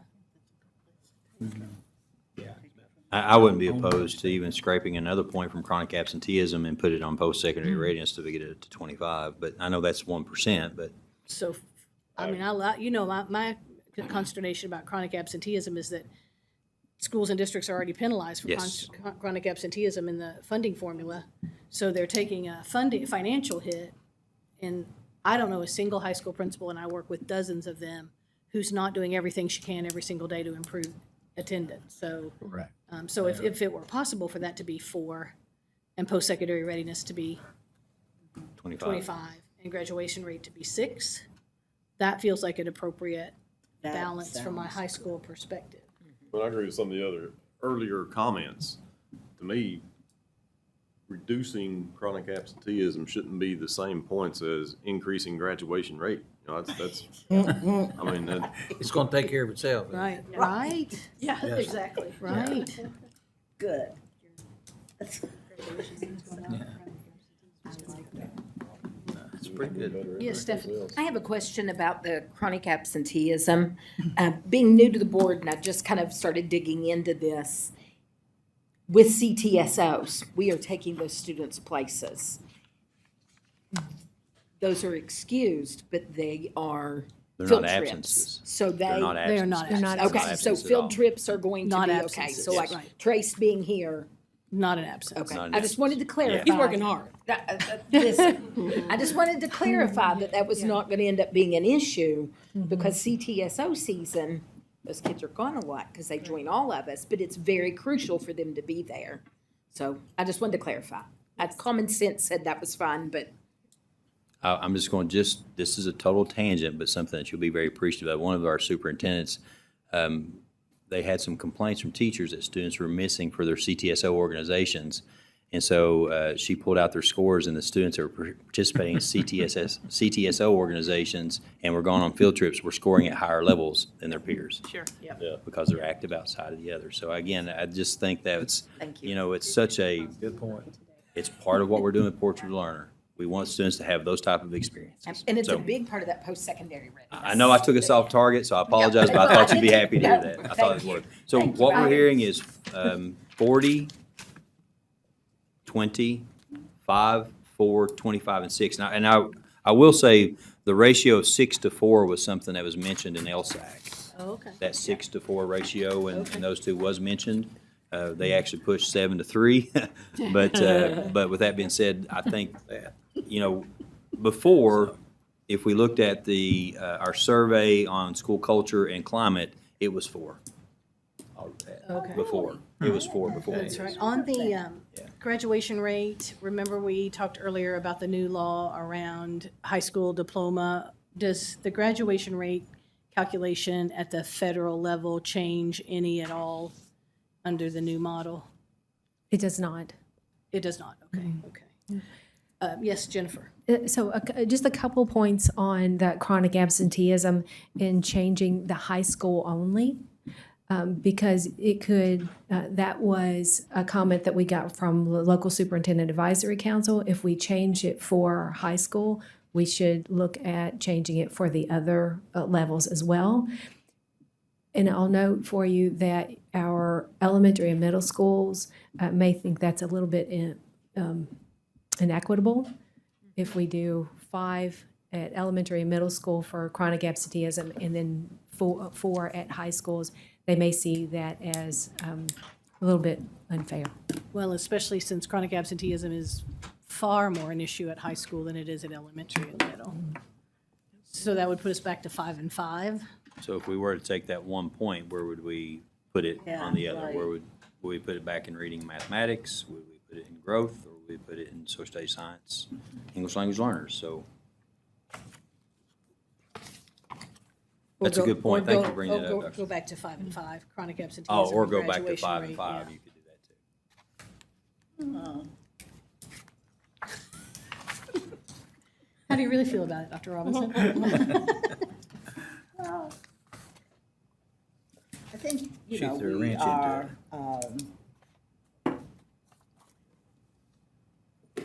into it. It feels like a exercise in trying to just put a flag on something that educators are working really hard to address. Yeah.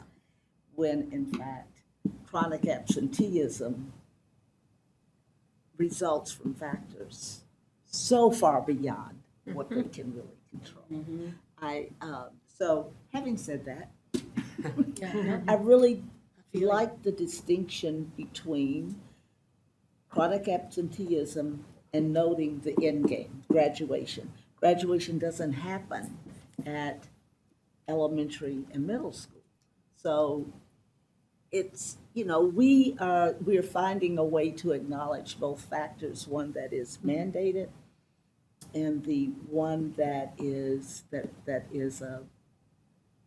it's a milestone. So I'm not uncomfortable with that being a distinction between elementary, middle school, and high school. But in some I'm not ways, uncomfortable with teachers have even less control over absenteeism. But that's another argument. We gotta find a way to get it in here because we were told to do so.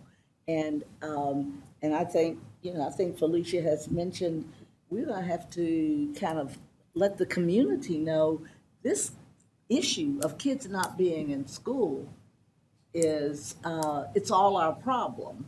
And so we all gonna have to own it if we're gonna do something about it.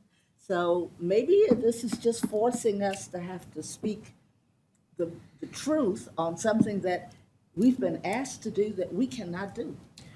And if I can add on, I used to work, I've done so many jobs, it seems like, working on the DNA docket, and educational neglect comes up a lot. And the family court judges and the Cabinet for Health and Family Services don't know what to do about it. They actually, I've had students who just told their parents they're not going. Now, we're talking about at 10 years old and below, that's different, right? That's the problem of the parent.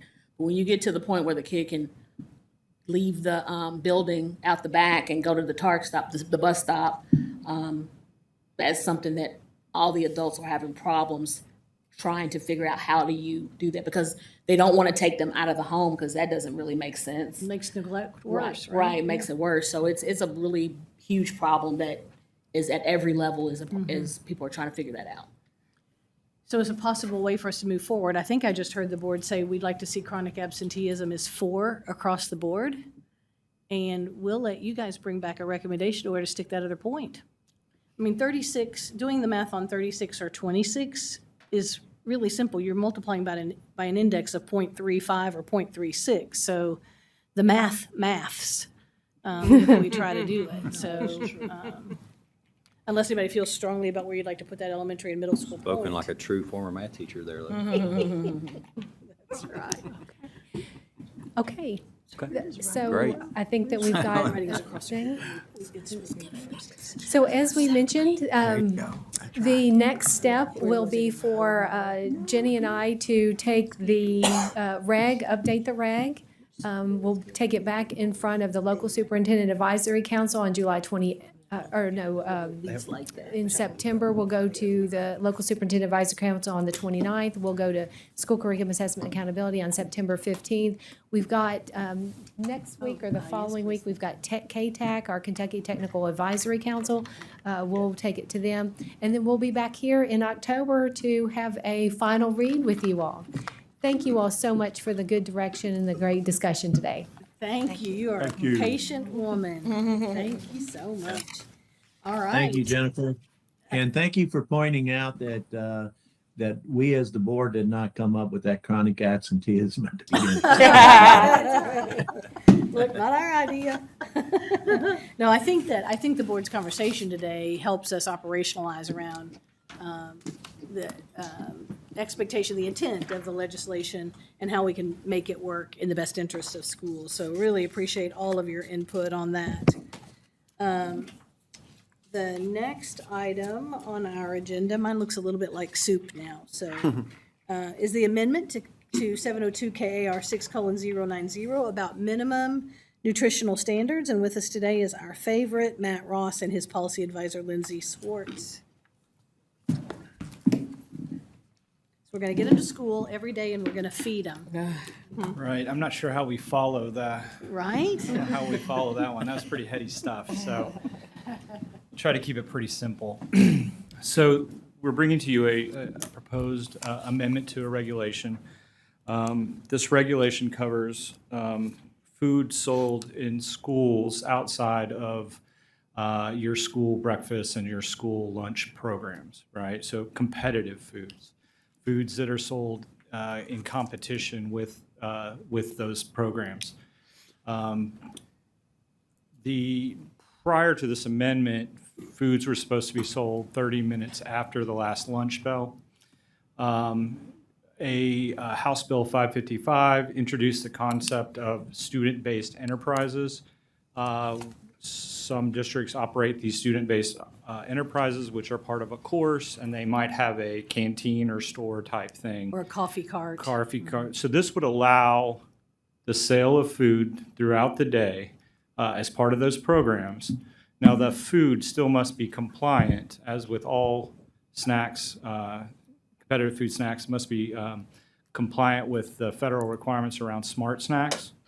So this doesn't change that.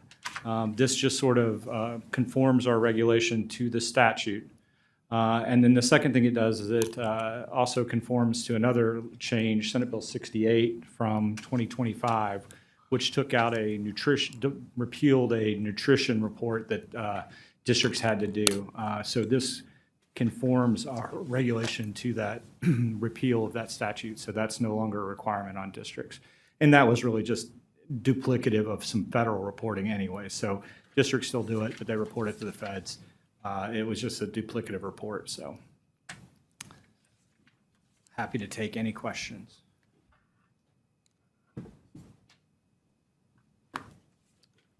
Questions for Matt?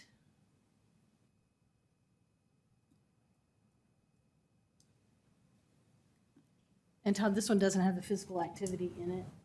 The changes related to physical activity. So that requirement still is in law, so it doesn't make any changes around that physical activity Okay. report. Districts will still do that. Yeah. Okay. All right. So, are you ready for I'm ready for a motion to approve amendments to 702 KAR 6:090, minimum nutritional standards sold during the public school campus day, during the school day. Dr. Robinson with the motion. Do I have a second? Second. Dr. Pate, any discussion? All right, all those in favor, please respond by saying aye. Aye. Opposed, no. Motion carries. And just like that, you shaved off time, Matt Robinson. Matt Ross, Happy good to do job. it. Thank you so much. Now we know why he's our favorite Matt Ross. Out of all the Matt Rosses and all the gin joints, there we go. So now Matt is going to share with us the audit update and expense reports for the board and the commissioner. Thank you. I've got the, Oh, and Karen's here. that's right, the distinguisher, Karen Worth. Karen is our, The distinguished-ist. yeah, she is our budget director, for those of you who haven't met Karen yet. So this is a semi-annual item that we bring to, before the board. It covers the audits of the department as well as the expenses of the commissioner and expenses of the board. Those are attached to this. As far as the audit activity, the department is audited by the Auditor of Public Accounts annually in two different audits, the statewide single audit of Kentucky, or the SWAC Volume 1 and Volume 2. Volume 1 covers the federal funds, and the other covers general funds, internal controls, processes, all that stuff. And I'm happy to report that there were no audit findings in either SWAC Volume 1 or SWAC Volume 2. So we're happy to take any questions. You've had a chance to review these in more detail. Any questions you might have about any of those expenses or the audit process? All right. And that one is a report only, does not take any action on the part of the board. Thank you. Good to see you, Karen. We missed you last month. And I'll invite Chief Performance Officer Karen Dodd to the table to talk about our employee satisfaction survey results. Oh, and Rob Collins? Is Rob here? Yes. Oh, there he is. I have Hey, Rob. both of my data analysts here with Okay. me today. So Dr. Rob Collins and Leslie McKinney. So this is a review item. Every year we do an employee survey, and today we're here to share with you the results of that survey. What you're going to see is a slight decrease from last year's results. However, our scores remain extremely high. We are over 80% agreement with all of our domains. For the sake of, for time today, we are just going to go through at a high level the domain averages. And so Rob is going to take you through the quantitative data that we have, which is in a employee dashboard, which I believe all of you have access to. Leslie is here to go through our strategic dashboard, which will show how these results impact some of our strategic goals. And then Rob will follow up with the qualitative data from that survey. All right, so I'll turn it over to Rob. Awesome. Thank you, folks, for letting us be here today. We're excited to share with you. Heard we have a small amount of time, so I won't be terse, but I will be quick.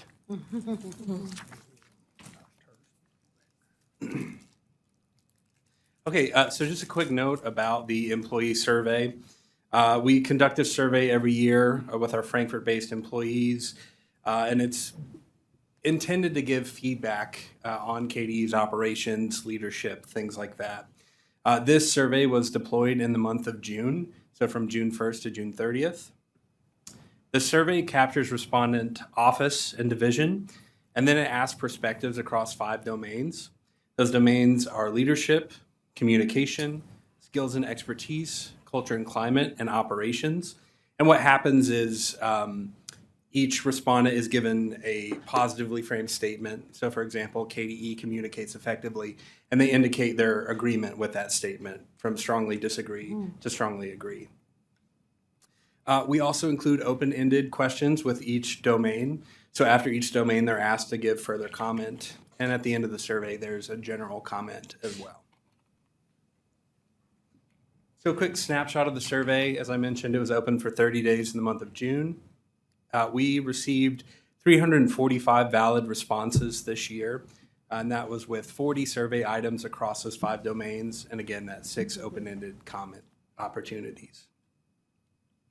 So key insights about this year's results. Our results are on track with our projected 2029 targets per our strategic plan. All survey domains had an overall agreement rate of 82% or better, which we believe indicates a highly positive sentiment across the agency. We noted that agreement rates remained relatively steady from last year. We did see some declines in the leadership domain and the culture and climate domain, which we'll talk a bit more about later. Survey participation did decline this year by 24% year over year, and that did represent 108 fewer respondents. So notable domain declines, or if there were any survey items that were below 80% agreement, we identified those, and those have been shared with KDE leadership for further action. So with that said, I'm actually going to open up our new employee dashboard. So this is an improved dashboard that Susan Strange on our team and Leslie McKinney have worked quite a bit on. So I'll open up these results and just sort of talk you through the dashboard and the results for this year. So when you open up the dashboard, you'll see first you get a notice just describing what the results are. And there's also a quick notice about in counts. So in counts work 2 ways on this survey and this dashboard. The first way is by pure number of responses. So since there were 40 survey items that each person could respond to, one person could potentially account for 40 of those responses. But if you go to an individual question or an individual office, it is then by unique respondent. So just quickly, this is what the employee dashboard looks like when it first opens. If it opens.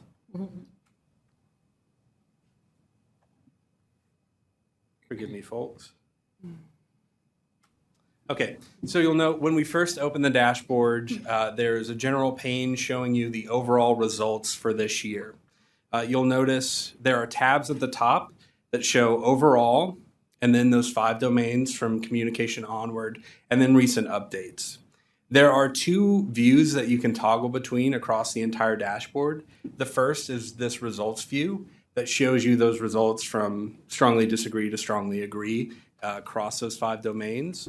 You can also open the trends view, which will show you the trends across every year that we've given the survey across all of those domains. So just for time, I'll go back to the results.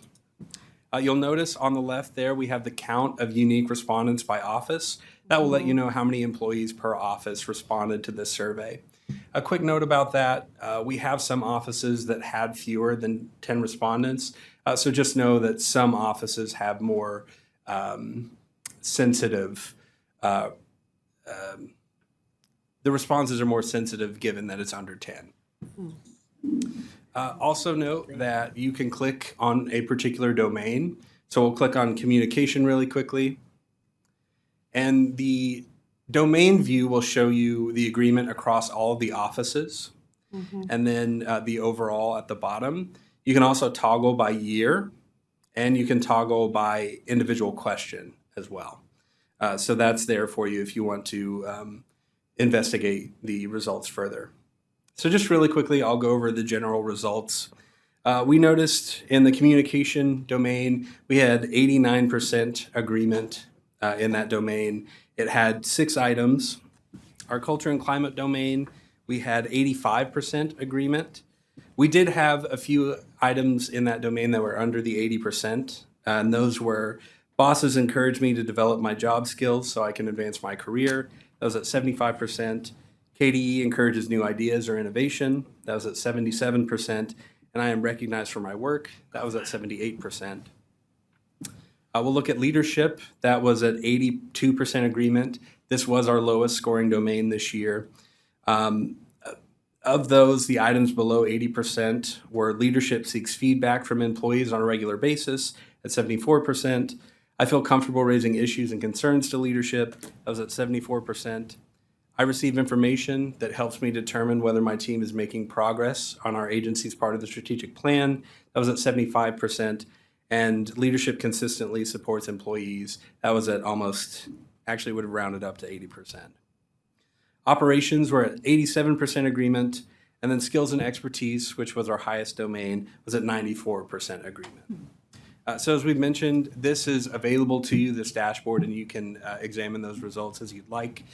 We have some strategic goals that are tied to this survey. I'm actually going to turn it over to Leslie to take over that description. Rob, before you hand off, leadership would be, is there a definition that that's the commissioner and the associate commissioners?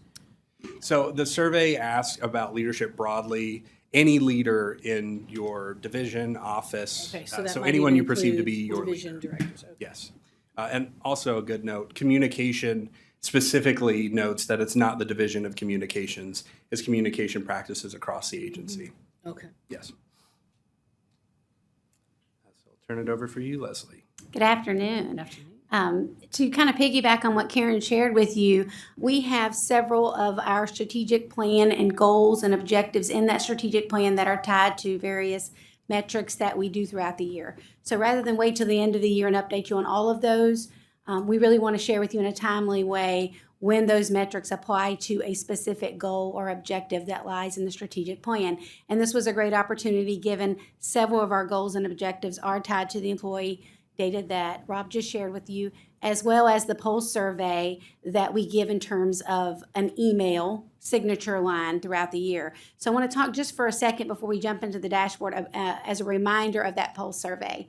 So essentially, we have an email survey that goes out to folks outside of KDE who have exchanges with KDE staff. So it could be community, could be you all, could be teachers.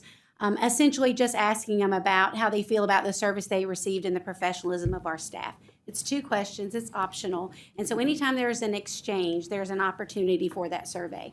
It doesn't go all the way throughout the course of the year, but in usually 3-month spans. And so our last pulse survey was done from April till the end of June, and we want to share those results with you because they are tied to a specific goal in our strategic plan. So I'm going to try not to repeat what Rob has said, but I do want you to see where these overlap in terms of the data coming out of these 2 sources. So we can jump on into that strategic dashboard. And I do also want to take just a minute. I know you've seen the dashboard, but we do have a couple of updates I want to make you aware of. Again, Susan does a great job of keeping this fresh for you and easy to navigate. So the first thing that I want to share with you, if you scroll, there you go. If you notice across the top in those tabs are essentially our goal strands. So we have one for accountability, one for chronic absenteeism. That's not new for you. So any information that I share with you today, you can actually find by going into those unique tabs. If you go into one, and I just want to show you a quick feature, chronic absenteeism is fine, for example. Just as with the employee dashboard, you had the opportunity to scroll down and look at different views, if you will. If you look at click to change view under any of these goal strands, you're going to notice 2 things. The goal will be what comes up automatically, and now we've added this next view of strategy. So if you're ever curious about what the current strategies are that the department is working on within that goal strand, you can simply click on that view. Also, to save time, rather than going through each of these tabs and showing you where they relate, we've added an additional tab called Recent Updates in the top right corner. Mm-hmm. This is going to be where you can find any updates to the strategic plan from the last time you were made aware of any results that come out. And so it essentially is a storyboard for you. There are 3 goal areas that are impacted by either the employee survey or the pulse survey. So I'm going to share those with you quickly. The first one has to do with our, what we would call maybe an operational goal area, which is our organizational process awareness goal. The actual goal itself for that area is tied directly to the employee dashboard or employee survey. Sorry, you can see at the top that what we want to do is increase the percentage of favorable agreement within this domain, and in this case, it's the entire operations domain as it relates to the employee survey. We're talking about favorable agreement only, so those who are agreeing or strongly disagreeing. Our goal that you can see is stretched out is to be at 91% favorable agreement by 2029. You can see the green bar to the right, right over 2026 for the most recent employee survey was at 88% favorable agreement. Our short-term goal, our one-year annual objective, was to be at 86%. And so we surpassed that target, as well as we are certainly on our way, as they stated, to meeting our overall goal for the 2029 school year. If you go on down, there are also two KPIs, key performance indicators, that are tied to the employee survey as it relates to this goal strand of operations. And essentially what happened was the department chose specific targeted questions or areas or statements where we felt like we needed to have the most work and were ready to have the most impact. The first was processes are documented to protect important assets. And you can see that we essentially stayed the same, very high favorable agreement at 88%, stayed the same as last year.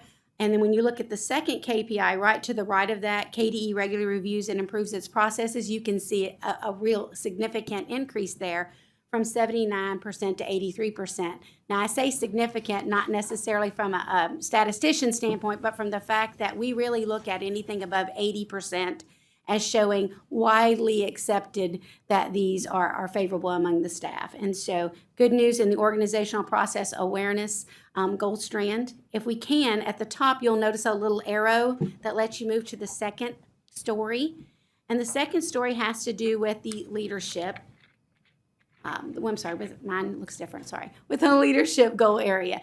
Rob shared with you that we did see a decline with this particular area as it pertains to the employee survey.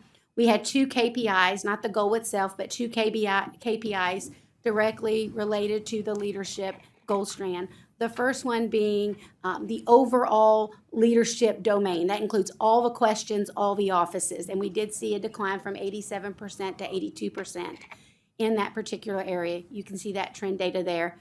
Good news is still strongly above that 80%. And over time, we're sort of teetering over slightly above 80%. The second one was an actual KPI itself, and it was a very targeted indicator specific to I'm able to develop my professional skills in my current role. We do recognize that all of the folks in KDE who work at KDE are seen as leaders across the state. And so this was a particularly interesting and we thought timely thing to continue to work on. We did see a drop from 92% to 88% with that particular key performance indicator. So last board, if we can. This is moving away from the employee survey that Rob shared and into that pulse check survey, the two questions that we talked about that were at the bottom of the email strand. It's important to note that these can be duplicate numbers. They're not non-duplicated, which means someone who engaged with several people or even the same person through email over the course of those 3 months could be represented in these numbers. Obviously, it also doesn't reach out to everyone that we necessarily interact with here at KDE. These are simply the ones who we interacted with through email who chose to take the survey during that period of time. You can see over time, we had two specific questions that we asked. One, how satisfied are you with the support you received from KDE today? And the second being the staff member was professional and courteous. Those questions actually come out of the customer service survey that we do with our customer stakeholders in the early part of the year. But those were two areas that we chose to target and that we felt made the most sense in an email correspondence. You can see extremely high numbers continue to boast extremely high agreement rates with these two questions. Really exciting to see that folks are getting the kinds of service that they expect from KDE. So at this point, unless there are any questions, I'm going to turn it back over to Rob for some qualitative data out of the employee survey. Alrighty, thank you, Leslie. So really quickly, as we mentioned, there were 6 opportunities for open-ended responses with the employee survey. We took those responses and first we coded them by sentiment, so whether positive, negative, mixed, or uninformative, and then we coded by theme.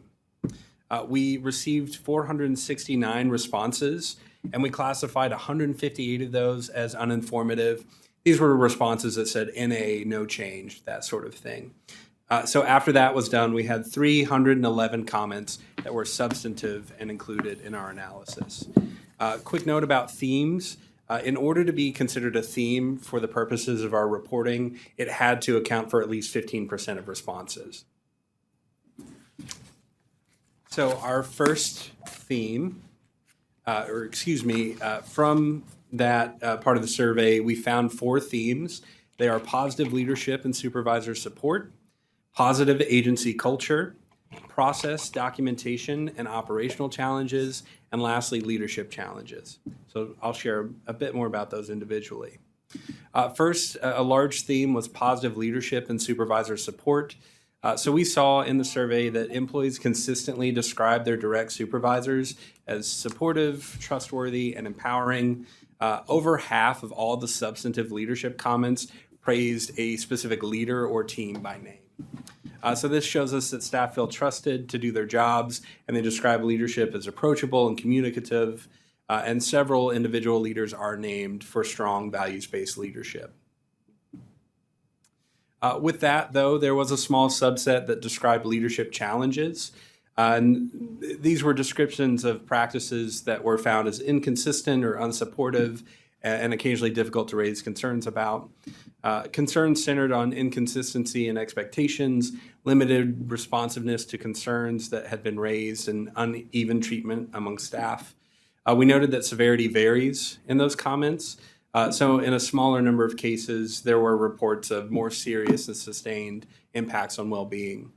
And we see that issues are more prevalent in some offices, though we did see the leadership challenges theme emerge across several offices in the agency. On that note, we also saw a large theme of positive agency culture.